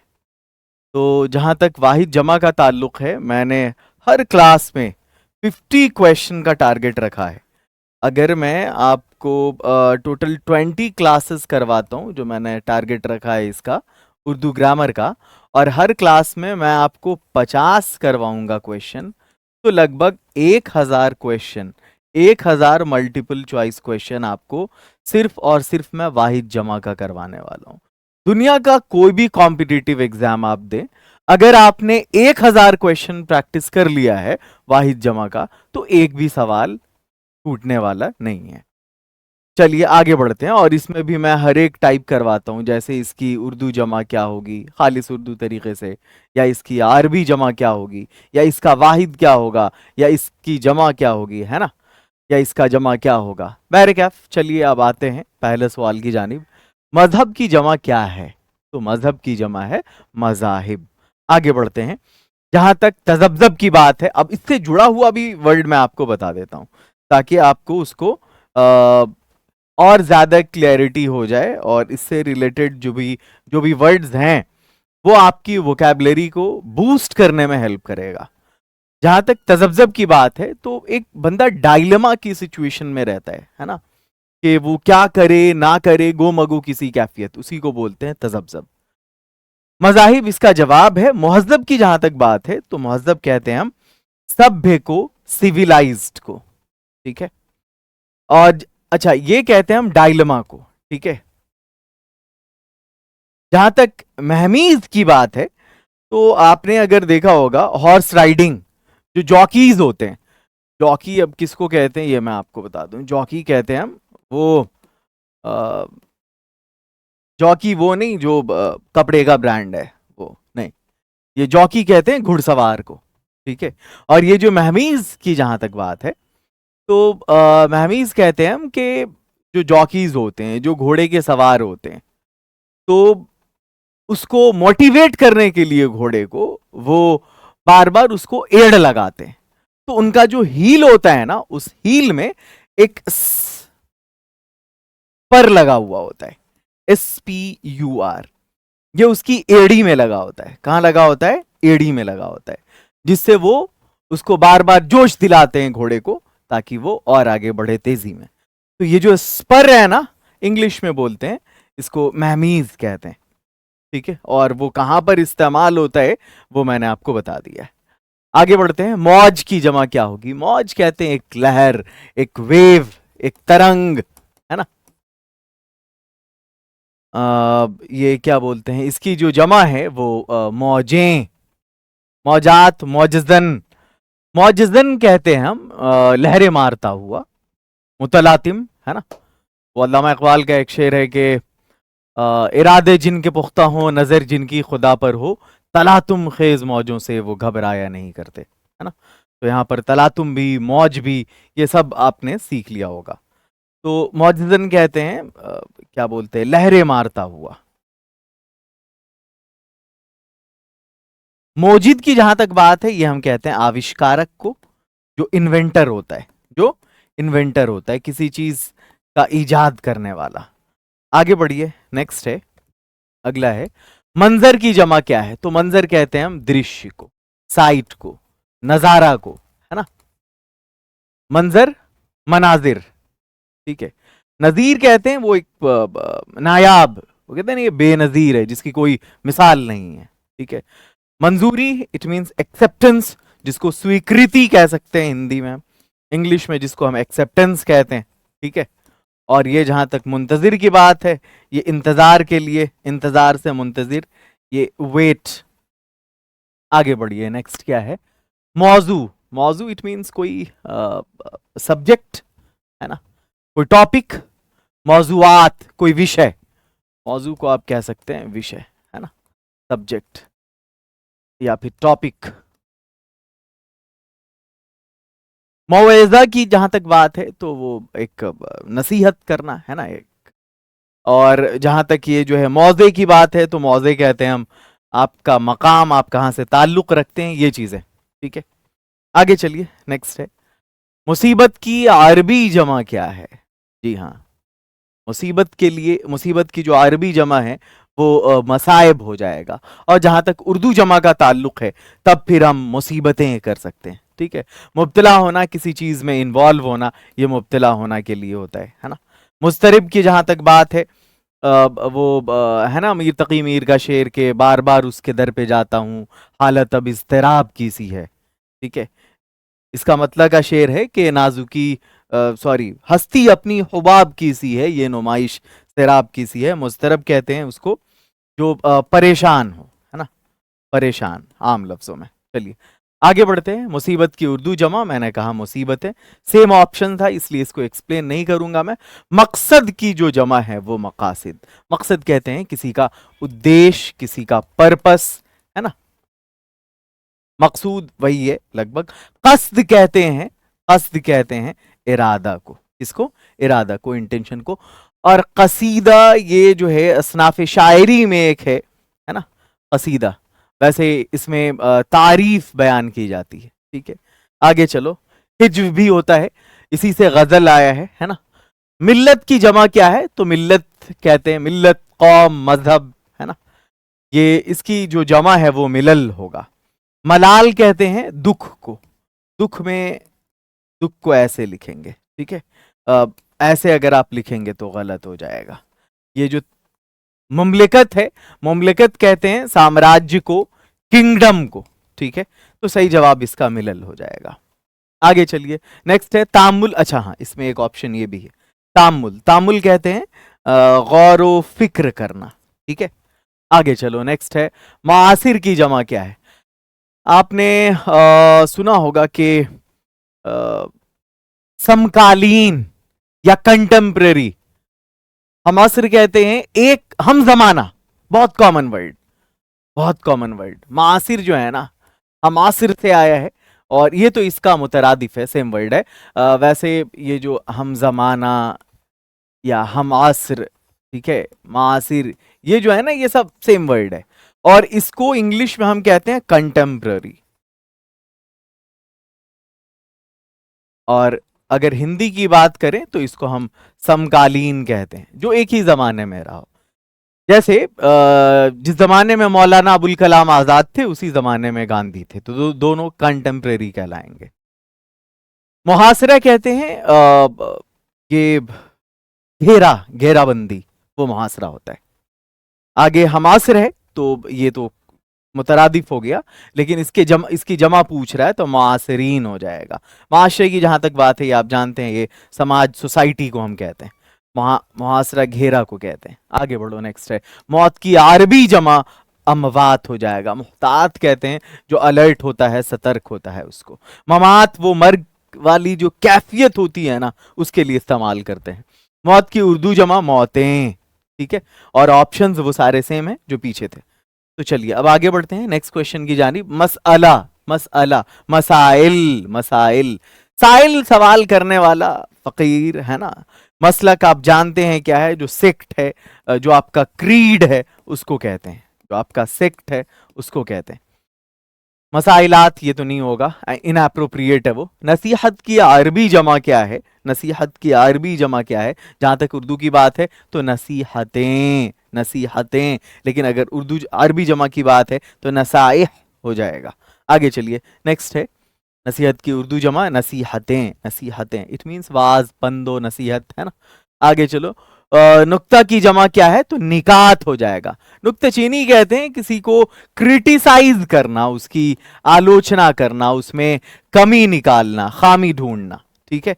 आगे चलो, नेक्स्ट है नबात की जमा क्या है? नबात कहते हैं हर्ब को, किसको? हर्ब को, जो जड़ी बूटी है उसके लिए हम इस्तेमाल करते हैं, ठीक है ये। और इसके लिए नबातात इसकी जमा हो जाएगा, ठीक है। जहां तक बनात की बात है तो बनात अरबी में बिंत की जमा है ना। ये बिंत लड़की को बोलते हैं, लड़की को बोलते हैं बिंत। आपने वो क्या बोलते हैं अगर, अच्छा नबूवत, ये तो आप जानते हैं। बिंत की जमा क्या है? बिंत की जमा बनात हो जाएगा। ये कंफ्यूज नहीं होंगे आप यहां पर। अगर आपसे नबात की जमा पूछे तो नबात हर्ब को कहते हैं, नबात की जमा नबातात हो जाएगा। लेकिन जहां तक बिंत की बात है तो बिंत का मतलब लड़की होता है अरबी में, और उसकी जमा है बनात। आपने बहुत सारे मदारिस देखे होंगे जो लड़कियों के मदरसे के मदारिस हैं, वहां आपने बनात लफ्ज देखा होगा उन मदारिस के नाम में। तो ये जो बिंत से बनात है, ठीक है। अब नबात का ताल्लुक जहां तक है वो मैंने पीछे आपको समझा दिया है वो क्या होता है, ठीक है। वैसे एक किताब है, आपने शायद के सुना होगा, डिप्टी नज़ीर अहमद, जो उर्दू के पहले नॉवेलिस्ट हैं 1869 में, जिन्होंने मेरातुल उरूस के नाम से एक नावल लिखा था। तो उसी सिलसिले को, उसी सिक्वल को आगे बढ़ाते हुए उन्होंने एक और बनातुन नाश के नाम से एक किताब लिखा था। नाश कहते हैं वो लाश के सेंस में भी यूज होता है, कॉर्प्स के सेंस में। और वो कहते हैं उर्सा मेजर को भी कहते हैं, वो जो सप्त ऋषि है, जो तारे हैं ना, उसके लिए भी इस्तेमाल करते हैं। बैरकैफ डिप्टी नज़ीर अहमद उर्दू के पहले नॉवेलिस्ट कहलाते हैं। आगे बढ़िए, नेक्स्ट है नजरिया की जमा क्या है? नजरिया कहते हैं आपकी आपका जो विचारधारा है, आपकी जो विचारधारा है, आपकी जो आइडियोलॉजी है, ठीक है, दैट इज कॉल्ड नजरिया। तो इसके लिए नजरियात हो जाएगा, ठीक है। नजारे, ये दृश्य को कहते हैं, नजारे, मंजर सब सेम है। नूर की जमा, नूर कहते हैं रोशनी को, रोशनी को, लाइट को, और नूर की जमा अनवार हो जाएगा, ठीक है। आगे चलिए, माल की जमा, माल की जमा अम्वाल। ये मालियात, ये फाइनेंस से जुड़ा हुआ है, ठीक है। चलो, मता कहते हैं पूंजी को, पूंजी को, मता कैपिटल, ठीक है। मलाल कहते हैं अफसोस, अफसोस को, दुख को। मशगला, मशागिल, मशगला, मशागिल, इट मींस काम, शुगल, वर्क, ठीक है। आगे बढ़ो, नेक्स्ट है मुस्लिम की जमा मुस्लिमून। अच्छा, आप लोगों ने अगर अरबी पढ़ा होगा तो अरबी में दो तरह का जमा है, एक जमा सालिम है और एक जमा मुकस्सर है। जमा सालिम और जमा मुकस्सर में फर्क यह है कि आपको जिस लफ्ज का जमा बनाना है, अगर वो एज इट इज आ रहा हो, जमा बनाने में मतलब उसकी जमा में अगर वो एज इट इज है तो वो जमा सालिम है। और अगर वो थोड़ी सी तब्दीली के साथ आ रहा है ना, या उसकी असल वाली जो सूरत है वो उसकी जमा में नहीं होती, तो फिर वो जमा मुकस्सर होता है। ठीक है, तो यहां पर ये जो है ना, मुस्लिम से मुस्लिमून, यहां पर मुस्लिम एज इट इज है। ठीक है, तो ये जमा सालिम है। वैसे मुस्लिम की जमा मुस्लिमून मुस्लिमून ही होगा, और मुस्लिम की जगह पर मुसलमान भी इस्तेमाल करते हैं, और मुसलमान के लिए भी जो है मुसलमान के जमा की जहां तक बात है, तो फिर इसकी जमा अगर आपसे पूछेगा तो मुसलमानान हो जाएगा। ठीक है, आगे चलो, नेक्स्ट है मुस्लिमा। जो फीमेल मुस्लिम है उसके लिए आप इस्तेमाल कर सकते हैं। मुसल्लम कहते हैं वो चीज जो क्या बोलते हैं, जो एक कंप्लीट हो, है ना, मुसल्लम जो मजबूत हो, जो दृढ़ता को शो करता हो, डिटर्मिनेशन को शो करता हो। आगे बढ़िए, नेक्स्ट है खालिस उर्दू तरीके से मंजिल की जमा क्या है, मंजिलें। ठीक है, और अगर आपसे अरबी जमा पूछेगा तो फिर आप मनाजिल कह सकते हैं। आगे बढ़िए, नेक्स्ट है मंजिल की अरबी जमा क्या है, तो मनाजिल हो जाएगा। यहां पर ये और ये सेम है, इसलिए अगर हम इसको नुजूल कर देंगे तो ज्यादा बढ़िया रहेगा। नुजूल कहते हैं किसी चीज का अवतरित होना, ऊपर से नीचे आना। जैसे इन्ना अंज़लनाहु फी लैलतुल क़द्र, आपने सुना होगा कि वो जो कुरान है वो शब कद्र में नाजिल हुआ। तो नाजिल होने का मतलब होता है हिंदी में, अगर आप इसके शाब्दिक अर्थ की बात करेंगे तो अवतरित होना के लिए इस्तेमाल होता है। आसान लफ्जों में समझे, ऊपर से नीचे आना। ठीक है, अगर इसको प्योर हिंदी में बोलेंगे तो अवतरित होना, अगर इंग्लिश में बोलेंगे तो अलाइटन, अलाइट होता है, इट वॉज अलाइटेड। ठीक है, अवतरित, अवतरण हुआ इसका। आगे चलो, नेक्स्ट है मंजिल की अरबी जमा मनाजिल, मैंने पहले ही बता दिया। मशहूर की जमा क्या है, तो भले आपको इनएप्रोप्रिएट लग रहा हो, लेकिन मशाहीर इसका सही जवाब है। ये मशहूरात, मशहूरीन या मशहूरून ये नहीं होगा। मानी की जमा मानी की जमा मानी, मानी। अच्छा, ये जहां तक मीना की बात है, तो मीना कहते हैं हम एक टम्बलर या एक ग्लास कह सकते हैं आप, जिसमें शराब पीते हैं, टम्बलर भी आप कह सकते हैं। वो रंगीन ग्लास होता है ना। शाद अजीम आबादी का एक बड़ा मशहूर शेर है कि ये बज़्म में है या कोताह दस्ती में है महरूमी, जो बढ़कर थाम ले या जो बढ़कर उठा ले हाथ में, मीना उसी का है। आगे बढ़ो, नेक्स्ट है माऊन। आपने वो एक छोटी नेकी, छोटी हेल्प, छोटी मदद को हम माऊन कहते हैं। ये सूरह है कुरान शरीफ में, आप जब आमा पारा पढ़ेंगे आखिरी पारे में, अरैतल लज़ी एक सूरह है, आप जब उसके लास्ट में आएंगे वयमनऊन अल माऊन। राइट, आगे बढ़िए, नेक्स्ट है मौका की जमा क्या है, मवाक़े। मवाक़े, अपॉर्चुनिटीज। मौके को इंग्लिश में हम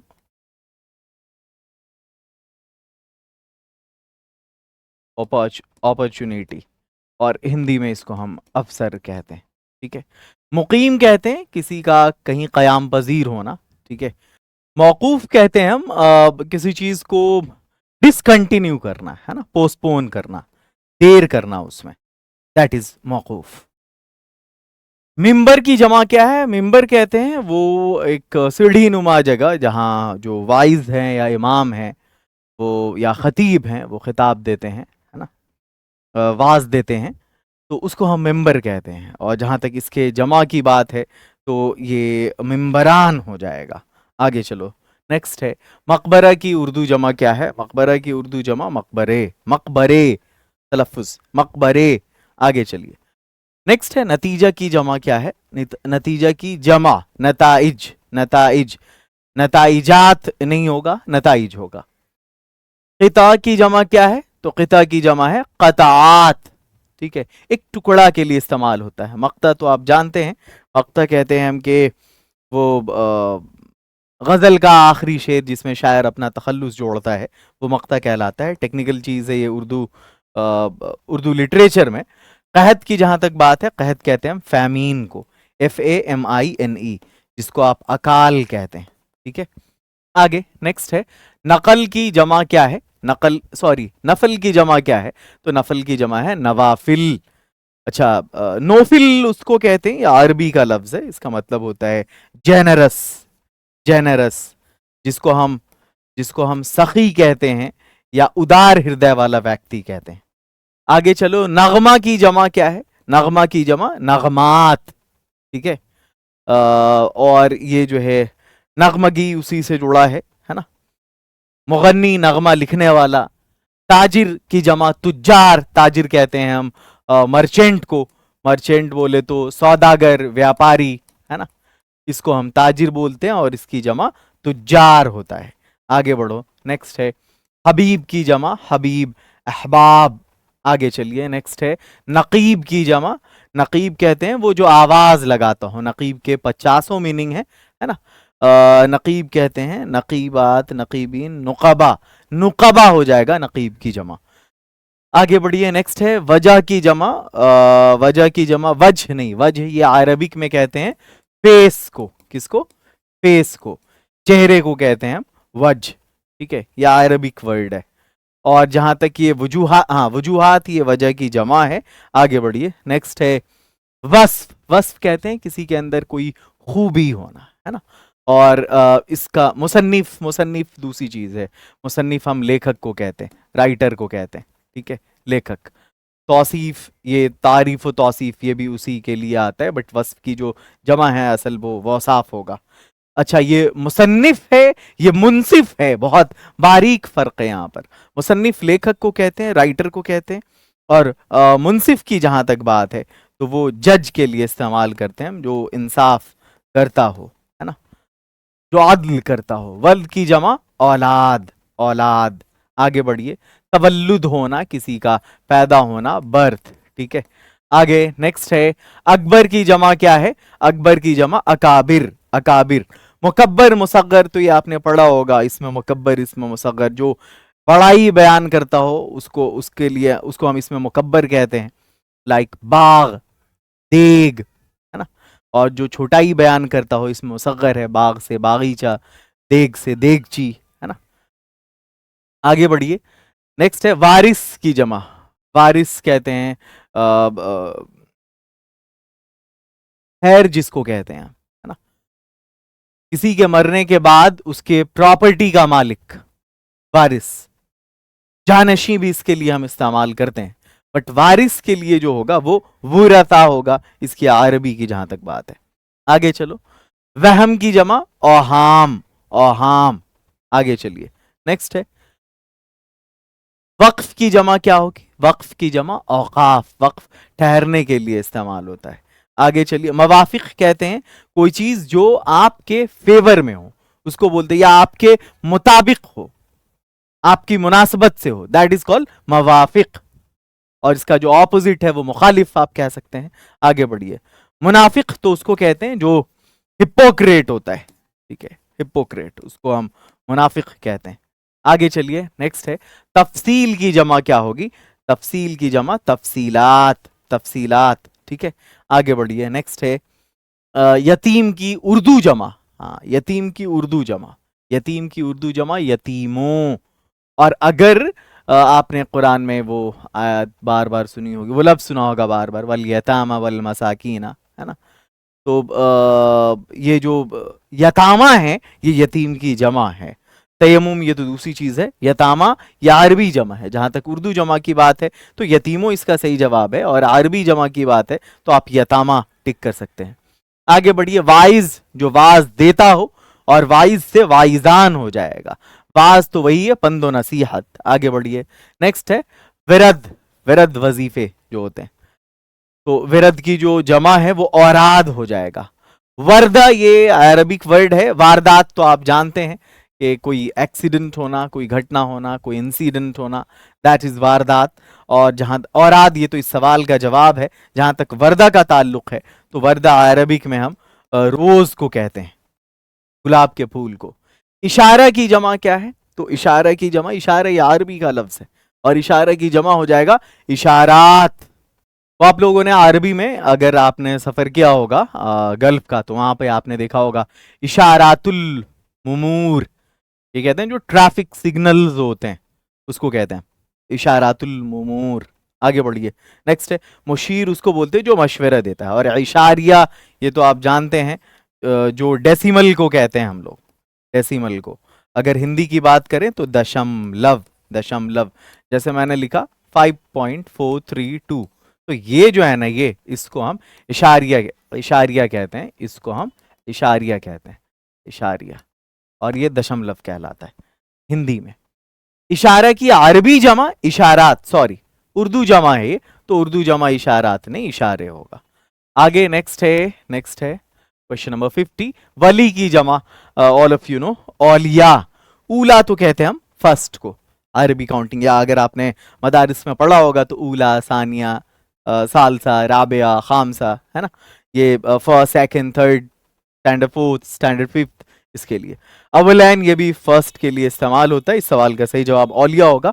आपका ये जो वाहिद जमा वाला सेशन है, जो पार्ट 3 है, वो मुकम्मल हो गया। अब हम पार्ट 4 की जानिब आते हैं, जनरल नॉलेज, और सब टॉपिक हम पहले ही चूज कर लिया हुआ है हमने, जो रोड मैप में आपने देखा होगा। तो क्लास 4 में मैंने आपसे कहा था कि मैं आपको 30 MCQ कराऊंगा, और इसमें जो मेरा टॉपिक होगा वो होगा बेसिक जीके, जो कैटेगरी है वो बेसिक जीके की है, और इस कैटेगरी में मैं आपको कराने वाला हूं भारत में प्रथम, फर्स्ट इन इंडिया, ठीक है। और इसको भी मैंने 3 हिस्सों में बांटा है, और 3 हिस्सों में इस तरह से बांटा है, आपको दिखाता हूं मैं। ये जैसे मुझे करवाना है यहाँ पर आज फर्स्ट इन इंडिया, यानी हिंदुस्तान में सबसे पहले, तो पहले वाले हिस्से में मैं आपको कराऊंगा मेल, यानी वो मेल्स जिन्होंने हिंदुस्तान में सबसे पहले किया। अब यहाँ पर जैसे भारत का पहला पुरुष प्रधानमंत्री, भारत का पहला पुरुष राष्ट्रपति, पुरुष में होगा, पहला प्रधानमंत्री, पहला राष्ट्रपति, ठीक है। पहला जो है चीफ जस्टिस ऑफ इंडिया, या फर्स्ट इलेक्शन कमिश्नर, जो भी हो मेल में होगा, या फर्स्ट ICS क्वालिफाई करने वाला बंदा। और एक बार फिर हम लोग इन सारी चीजों को फीमेल में देखेंगे, ठीक है। और उसके बाद एक होगा जो वस्तु में होगा, जो ऑब्जेक्ट में होगा, जो अचीवमेंट में होगा, जो आपकी जो भारत की उपलब्धि है सबसे पहले। जैसे फर्स्ट सैटेलाइट लॉन्च कब हुआ था, पहली मेट्रो कहाँ से स्टार्ट हुई थी, पहली ऑयल रिफाइनरी कहाँ स्टैब्लिश करी गई थी, है ना, ये चीजें, ये हम लोग करेंगे इस वाले सेशन में। मतलब इसको 3 हिस्से में बांटेंगे, और सब पर हम लोग 10-10 क्वेश्चन करेंगे, तो 30 क्वेश्चन हमारे हो जाएंगे। इस तरह से इस क्लास को मैंने बांटा है। पढ़ते हैं, सबसे पहले आते हैं भारत में प्रथम पुरुष में आते हैं। एक चार्ट मैंने आपको बना के दे दिया है, इसको याद करना, रटना, पढ़ना आपका काम है, क्योंकि ये चीजें फैक्चुअल हैं, ये बदलने, ये कॉन्सेप्चुअल नहीं है कि मैं यहाँ पर कुछ इलाबोरेट करूँ, इसको एक्सप्लेन करूँ, इसकी वजाहत करूँ, और उसके बाद फिर आप इसको अच्छे से समझ पाएंगे, ऐसा कुछ नहीं। ये आपकी मेहनत पर मुनासिर करता है, आप कितनी मेहनत करते हैं। ये चीजें बस एक फैक्ट हैं, जो अगर आपने इसको प्रैक्टिस किया तो ये अजबर हो जाएगा, और ये लासाब, ये मुश्किल नहीं है। आप लोगों ने इसको अपनी डेली लाइफ में पढ़ा होगा। अगर आप अखबार के एक रेगुलर कारी हैं, तो आपकी इन चीजों से थोड़ी वाकफियत जरूर होगी। भारत के पहले राष्ट्रपति कौन है? डॉक्टर राजेंद्र प्रसाद। भारत के पहले प्रधानमंत्री कौन है? जवाहरलाल नेहरू। पहले उपराष्ट्रपति कौन है? वो क्या बोलते हैं, जिनकी याद में हम लोग टीचर्स डे सेलिब्रेट करते हैं, सर्वपल्ली राधाकृष्णन। ये भारत के पहले उप प्रधानमंत्री कौन है? आयरन मैन जिनको कहते हैं, वल्लभ भाई पटेल। नोबेल पुरस्कार जीतने वाले पहले भारतीय, सबसे पहले हिंदुस्तान में नोबेल प्राइज रविन्द्रनाथ टैगोर को मिला था, 1913 में मिला था, और उनकी किताब गीतांजलि के लिए मिला था, जो उनका पोएट्री कलेक्शन है। और हिंदुस्तान ही नहीं बल्कि एशिया में सबसे पहले नोबेल प्राइज, नोबेल इनाम याफ्ता थे वो कौन? रविंद्रनाथ टैगोर, 1913 में। और उनको नाइटहुड की उपाधि भी दिया था अंग्रेजों ने, जिसे उन्होंने वापिस कर दिया था। वो जो जालियांवाला बाग मैसकर, वो वाली जो घटना हुई थी 1919 में। आगे चलो, भारत के पहले गृह मंत्री हम कहते हैं वो, अच्छा इसको अगर आप उर्दू में जानना चाहते हैं तो सदर जमहूरिया कहते हैं। वैसे ये चीजें एक वीडियो में बतौर खास मैं आपको जो भी पोस्ट हैं, या फिर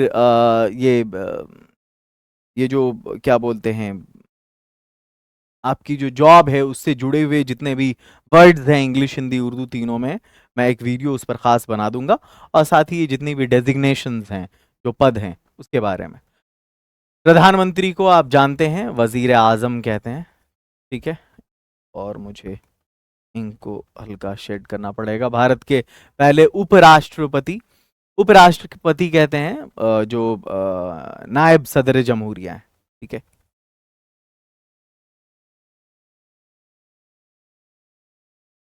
ये मैं इस पर बतौर खास एक वीडियो बना दूंगा मैं। भारत के पहले उप प्रधानमंत्री जो अभी क्या बोलते हैं, अटल बिहारी वाजपेयी के साथ लाल कृष्ण आडवाणी थे कुछ साल पहले, तो सबसे पहले थे वो वल्लभ भाई पटेल।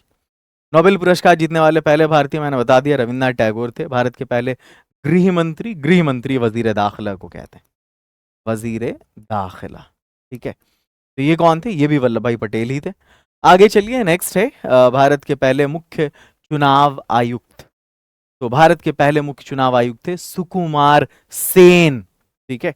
इनको इसको मुख्य चुनाव आयुक्त को कहते हैं चीफ इलेक्शन कमिश्नर। क्या?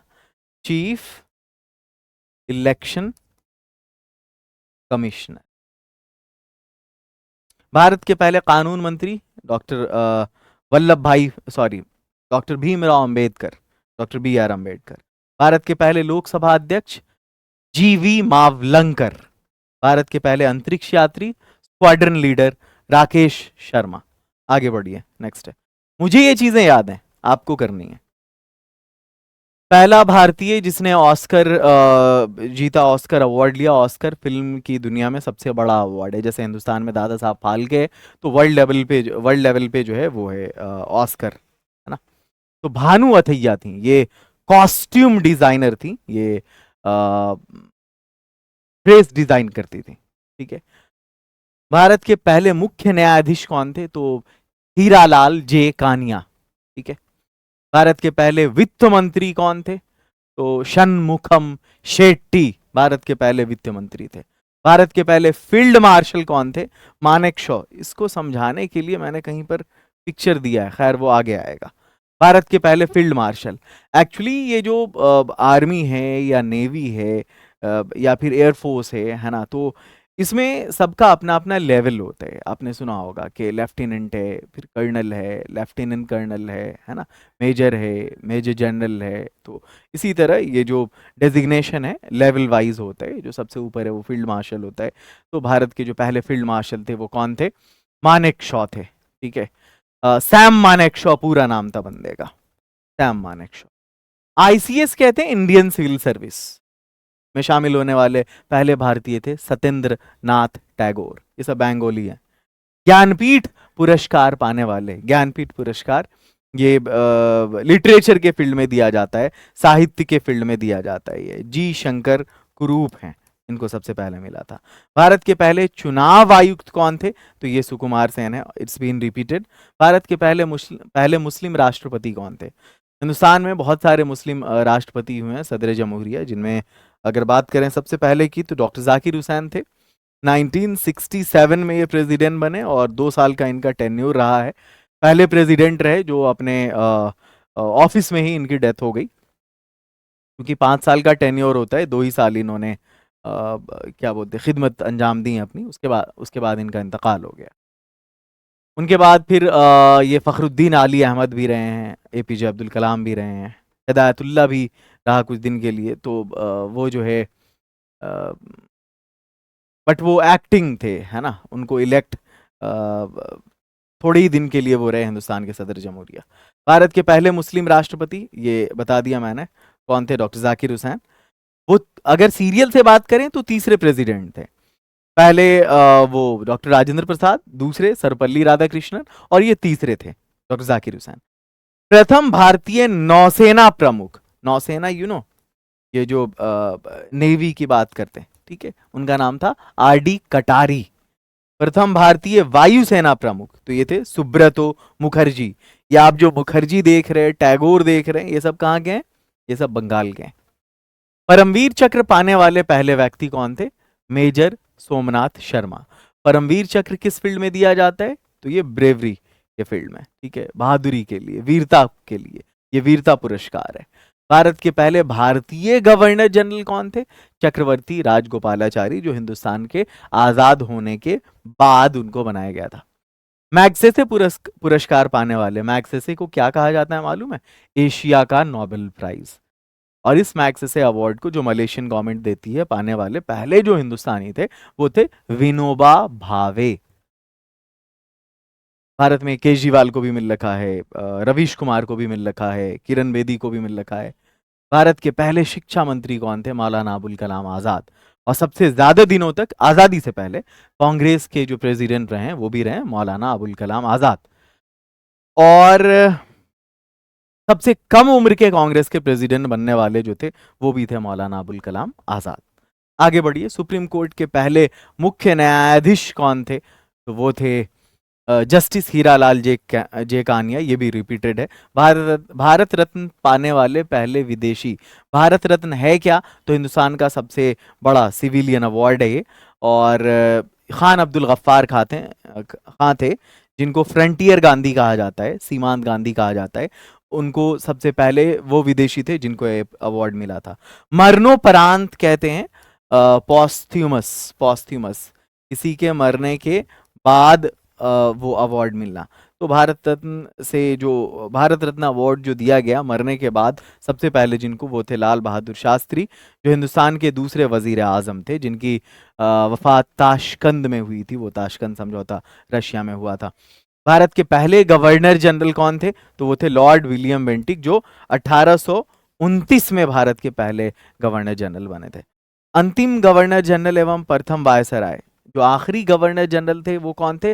लॉर्ड कैनिंग, जिनके ज़माने में वो 1857 का जो रिवॉल्यूशन हुआ था, ये जो क्रांति हुई थी, ये इन्हीं के टाइम में हुई थी, लॉर्ड कैनिंग के टाइम में हुई। और भारत का जो आखिरी वायसराय था ये था माउंट बेटन। तो टोटल 30 क्वेश्चंस आपके कंप्लीट हो गया। अब इस पर कुछ क्वेश्चन हम लोग प्रैक्टिस कर लेते हैं। भारत के पहले राष्ट्रपति कौन थे? आपको मालूम है, डॉक्टर राजेंद्र प्रसाद। पहले प्रधानमंत्री कौन थे? पंडित जवाहरलाल नेहरू। पहले उपराष्ट्रपति कौन थे? सर्वपल्ली राधाकृष्णन। फिर बाद में ये हिंदुस्तान के सेकंड प्रेसिडेंट भी बने, दूसरे राष्ट्रपति भी बने, और फर्स्ट वाइस प्रेसिडेंट थे ये। फर्स्ट वाइस प्रेसिडेंट और सेकंड प्रेसिडेंट। साथ ही हम लोग इनकी याद में मनाते हैं टीचर्स डे, जो 5 सितंबर को मनाते हैं। लेकिन एक चीज और आपको मैं बता दूं, 11 नवंबर को एजुकेशन डे भी मनाया जाता है, मौलाना अबुल कलाम आजाद की याद में।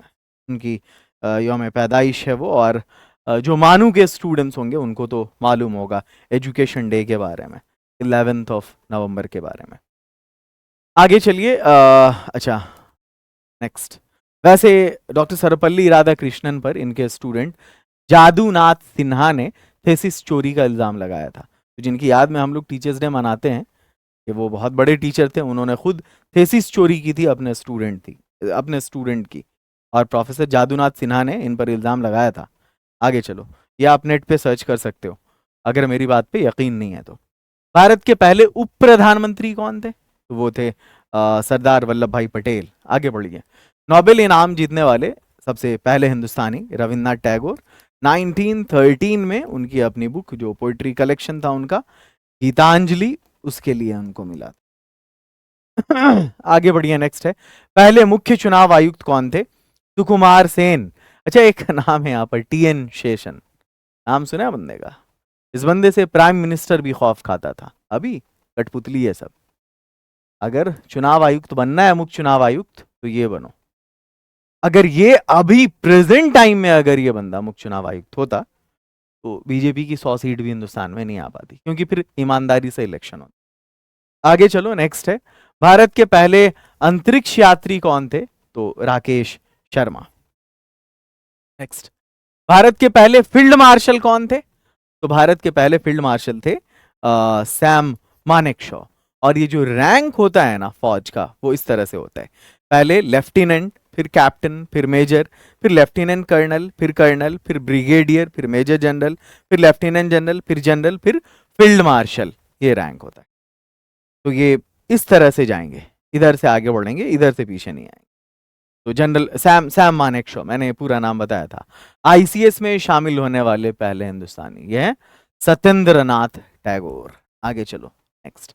भारत के पहले मुख्य न्यायाधीश, chief justice of India, HJ Kania. Next है। अब भारत में प्रथम महिला की बात करते हैं। पहले ये चार्ट देख लेते हैं। भारत की पहली महिला राष्ट्रपति SP DSP श्रीमती प्रतिभा देवी सिंह पाटिल। चलो, ये है भारत की पहली राष्ट्रपति। भारत की पहली प्रधानमंत्री इंदिरा गांधी, सबको मालूम है। पहली लोकसभा अध्यक्ष मीरा कुमार, जो बाबू जगजीवन राम की बेटी रही हैं, बेटी थी और वो बनी थी सबसे पहली लोकसभा अध्यक्ष। पहली राज्यसभा उपसभापति कौन थी? तो ये थी वायलेट अल्वा। पहली मुख्य न्यायाधीश कौन थी? उच्च न्यायालय की। और ये जो उच्च न्यायालय था, हाई कोर्ट था, वो हिमाचल प्रदेश का था, लीला सेठ थी। पहली महिला मुख्य चुनाव आयुक्त थी वीएस रामादेवी। पहली अंतरिक्ष यात्री महिला की बात हो रही है, कल्पना चावला थी, जो 2003 में वो कोलंबिया स्पेस शटल था, वो जमीन पर आने के क्रम में थोड़ा पहले ही वो जो है वो ब्लास्ट हो गया और उनकी डेथ हो गई थी। पहली नोबेल पुरस्कार विजेता कौन थी? तो वो थी मदर टेरेसा। और 1979 में इनको नोबेल प्राइज मिला था। किस चीज के लिए मिला था? अमन के लिए, सुकून के लिए, शांति के लिए। नेक्स्ट है भारत की पहली आईएएस अधिकारी अन्ना राजम मल्होत्रा। और आईपीएस के बारे में तो सब जानता है, किरण बेदी, जो अरविंद केजरीवाल के अगेंस्ट में वो बीजेपी की सीएम कैंडिडेट भी रही हैं। भारत की पहली महिला गवर्नर उत्तर प्रदेश की थी सरोजिनी नायडू। हिंदुस्तान की पहली महिला राज्यपाल, और इंग्लिश की बहुत बड़ी पोएटेस भी रही हैं, कवियत्री। आगे चलिए, नेक्स्ट है पहली महिला मुख्यमंत्री, वो भी उत्तर प्रदेश की थी, सुचेता कृपलानी नाम था। पहली महिला ग्रैंड मास्टर। ये ग्रैंड मास्टर का क्या मतलब होता है? तो देखो, चाहे वो शतरंज हो या मार्शल आर्ट जैसा गेम हो, तो इसमें ये जो, ऐसा नहीं कि हम सबको ग्रैंड मास्टर कह देंगे, या जो चेस खेल रहा है उसको ग्रैंड मास्टर कह देंगे। ग्रैंड मास्टर एक्चुअली ये एक खिताब है जो फाइडेक संस्थान है, ये वो देती है, जो मार्शल आर्ट में या फिर चेस वगैरह में जो एक अचीवमेंट हासिल करता है, या उसमें तो उसमें जो पर्सन होता है उसको ग्रैंड मास्टर कहा जाता है। अगर हिंदुस्तान की बात करेंगे तो अभी तो बहुत सारे लड़के हैं, है ना, लेकिन अभी सबसे पहली जो रही हैं उनका नाम है कोनेरू हम्पी। ठीक है। पहली महिला ऑस्कर विजेता तो भानु अथैया, ये मैंने बता दिया था। पहली महिला राष्ट्रपति पद की उम्मीदवार वो लक्ष्मी सहगल थी। पहली महिला न्यायमूर्ति वो फातिमा बीबी, ये सुप्रीम कोर्ट की थी। हाई कोर्ट की कौन थी? लीला सेठ, जो हिमाचल प्रदेश से थी, वहां के बेंच की। पहली महिला पैरा ओलंपिक पदक विजेता। पैरा ओलंपिक समझिए, वो जो फिजिकली चैलेंज्ड होते हैं, है ना, जो जन्मजात कंजेनिटल या फिर बाद में जिस्म के किसी भी हिस्से में अगर उनके एम्प्यूटेशन हो या फिर मतलब वो कमी हो, है ना, तो फिर उनके लिए अलग से गेम ऑर्गेनाइज होता है, वो पैरा ओलंपिक के नाम से जाना जाता है। तो पहली जो महिला पैरा ओलंपिक है जिनको पदक मिला था, मेडल मिला था, वो दीपा मलिक थी। ठीक है। और दीपा मलिक फेमस किस चीज के लिए है? वो एक गेम है शॉर्ट पुल, ठीक है, जिसमें एक लोहे का बॉल होता है और उसको फेंकते हैं, कौन कितना दूर फेंक सकता है। अगर आपने 25 मीटर तक फेंक दिया तो समझो आपने ओलंपिक में गोल्ड ले लिया उस साल। भारत की पहली महिला ओलंपिक, वैसे ही ये और अदर गेम्स भी खेलती थी, भारत की पहली महिला ओलंपिक पदक विजेता, ये ओलंपिक में जिन्होंने लिया था वो कर्णम मल्लेश्वरी थी, भारोत्तोलन में, जिसको वेट लिफ्टिंग कहते हैं। पहली महिला क्रिकेट टीम की कप्तान तो वो थी शांता रंगास्वामी। और पहली महिला miss world, I think, I may be wrong, 1966 या 69 था, जब रीता फारिया को, जो एक डॉक्टर थी, मेडिकल के पेशे से ताल्लुक था और एक मॉडल भी थी, रीता फारिया मिस वर्ल्ड बनी थी दुनिया में सबसे पहले, मतलब हिंदुस्तान की। भारत की पहली महिला राष्ट्रपति कौन थी? सबको पता है, प्रतिभा पाटिल। आगे चलिए, पहली महिला प्रधानमंत्री कौन थी? इंदिरा गांधी। पहली महिला लोकसभा अध्यक्ष कौन थी? मीरा कुमार। पहली महिला राज्यसभा उपसभापति कौन थी? वायलेट अल्वा। पहली महिला मुख्य न्यायाधीश कौन थी? उच्च न्यायालय की, लीला सेठ। और अगर ये सुप्रीम कोर्ट होता तब फिर होता फातिमा बीबी। पहली महिला अंतरिक्ष यात्री कल्पना चावला। नेक्स्ट है, पहली नोबेल पुरस्कार विजेता कौन थी? तो वो थी मदर टेरेसा, 1979, कलकत्ता में ही सेटल हो गई थी, हिंदुस्तान आ गई। पहली महिला ओलंपिक पदक विजेता तो वो हैं कर्णम मल्लेश्वरी। अगला है पहली महिला क्रिकेट टीम की कप्तान, तो वह है शांता रंगास्वामी, पहली महिला miss world Reita Faria. 10 question आपके हो गए। अब भारत में प्रथम वस्तु या उपलब्धियों की बात करते हैं। भारत का पहला जो उपग्रह है वो कौन सा है? तो वो था पृथ्वी नाम का, सॉरी आर्यभट्ट नाम का उपग्रह, जो 1975 में लॉन्च हुआ। पहली मिसाइल कौन सी थी? पहली मिसाइल थी पृथ्वी, और पहला उपग्रह था आर्यभट्ट। पहला परमाणु परीक्षण कब हुआ था? पोखरण में हुआ था, 1974 में हुआ था, फिर बाद में 1998 में भी हुआ था। पहला जो सुपर कंप्यूटर था वो परम था, परम 8000। पहली बोलने वाली फिल्म थी जो 1931 में शायद रिलीज हुई थी, आलम आरा नाम था इसका, जो जुबैदा नाम की एक्ट्रेस थी हीरोइन, और पृथ्वीराज कपूर एक्टर था उसमें। पहला भाषा आधारित राज्य जो बना है वो आंध्र प्रदेश बना है 1953 में। पहली ट्रेन जो चली थी वो मुंबई से थाने के बीच चली थी, 1853 में चली थी। कहां से कहां? मुंबई से थाने के बीच, 1853। पहली मेट्रो रेल 1984 में कलकत्ता में, है ना। पहली भूमिगत रेलवे, आज तो मेट्रो लगभग हर बड़े सिटीज में है, लेकिन पहले सबसे पहले जो है वो वहाँ, अब तो पटना में भी होने वाला है, दरभंगा में भी। तो बिहार की जहाँ तक बात करें तो, लेकिन सबसे पहले कलकत्ता में था। पहला स्टील प्लांट वहाँ था बोकारो में, सॉरी टिस्को में, जमशेदपुर में। और पहला न्यूक्लियर पावर स्टेशन जो है वो महाराष्ट्र के तारापुर में डाला गया। पहली नदी घाटी परियोजना, ये दामोदर नदी घाटी परियोजना 1948 में हुआ था। पहला मंगल मिशन 2013 में मंगलयान गया था। पहला cyber crime police station Bangalore में लॉन्च किया गया था, क्योंकि साइबर सिटी ही कहलाता है बैंगलोर, 2001 में, या हाँ 2001 में शायद। पहला उपग्रह प्रक्षेपण केंद्र, ये प्रक्षेपण होता है क्या पहले आप ये जानो, लॉन्च को कहते हैं। सैटेलाइट लॉन्च करने की जो जगह सबसे पहला सेंटर था वो श्रीहरिकोटा है, ये आंध्र प्रदेश में है। पहली तेल रिफाइनरी, ऑयल रिफाइनरी कहाँ है? डिगबोई नाम की जगह है असम में, वहां डाली गई थी। और पहली डिजिटल यूनिवर्सिटी अभी केरला में बनी है। पहला टीवी प्रसारण जो हुआ था दूरदर्शन का 1959 में हुआ था। पहला समाचार पत्र वो जेम्स हिकी नाम का बंदा है, बंगाल गजट के नाम से, 1780 में, 1780 ईस्वी में बंदे ने लॉन्च किया था। पहली यूनिवर्सिटी, हालांकि बहुत सारी ओल्ड यूनिवर्सिटीज हैं, जिसमें विक्रमशिला है, तक्षशिला है, नालंदा है, but Nalanda is credited to be the first university of the world and first residential university of the world, which was built in 15th century by the Gupta dynasty ruler and his name was Kumar Gupta। मैंने ये कहा कि बहुत सारी universities हैं पुरानी, तक्षशिला, विक्रमशिला, नालंदा, पर इसमें जो सबसे पहली यूनिवर्सिटी होने का क्रेडिट है वो जाता है नालंदा को, जो पहला रेसिडेंशियल यूनिवर्सिटी भी रहा है दुनिया का, जहाँ क्या बोलते हैं, क़याम ताम का भी इंतज़ाम हो पढ़ाई के साथ साथ। और उसको बनाया था, उसकी तामीर किया था गुप्त काल के वो एक कुमार गुप्त ने किया था, जो गुप्ता डायनेस्टी के रूलर थे उस वक्त, ठीक है। पहला इंजीनियरिंग कॉलेज हिंदुस्तान में जो स्टैब्लिश किया गया था वो था थॉमसन कॉलेज ऑफ इंजीनियरिंग, हाँ थॉमसन कॉलेज ऑफ इंजीनियरिंग, जो अभी आईआईटी रुड़की के नाम से जाना जाता है। चलते हैं अब सवाल की जानिब आते हैं। भारत का पहला उपग्रह कौन सा था? तो भारत का पहला सैटेलाइट वो आर्यभट्ट था, 1975 ईस्वी में जो है लॉन्च किया गया था। नेक्स्ट है, पहली मिसाइल कौन सी थी?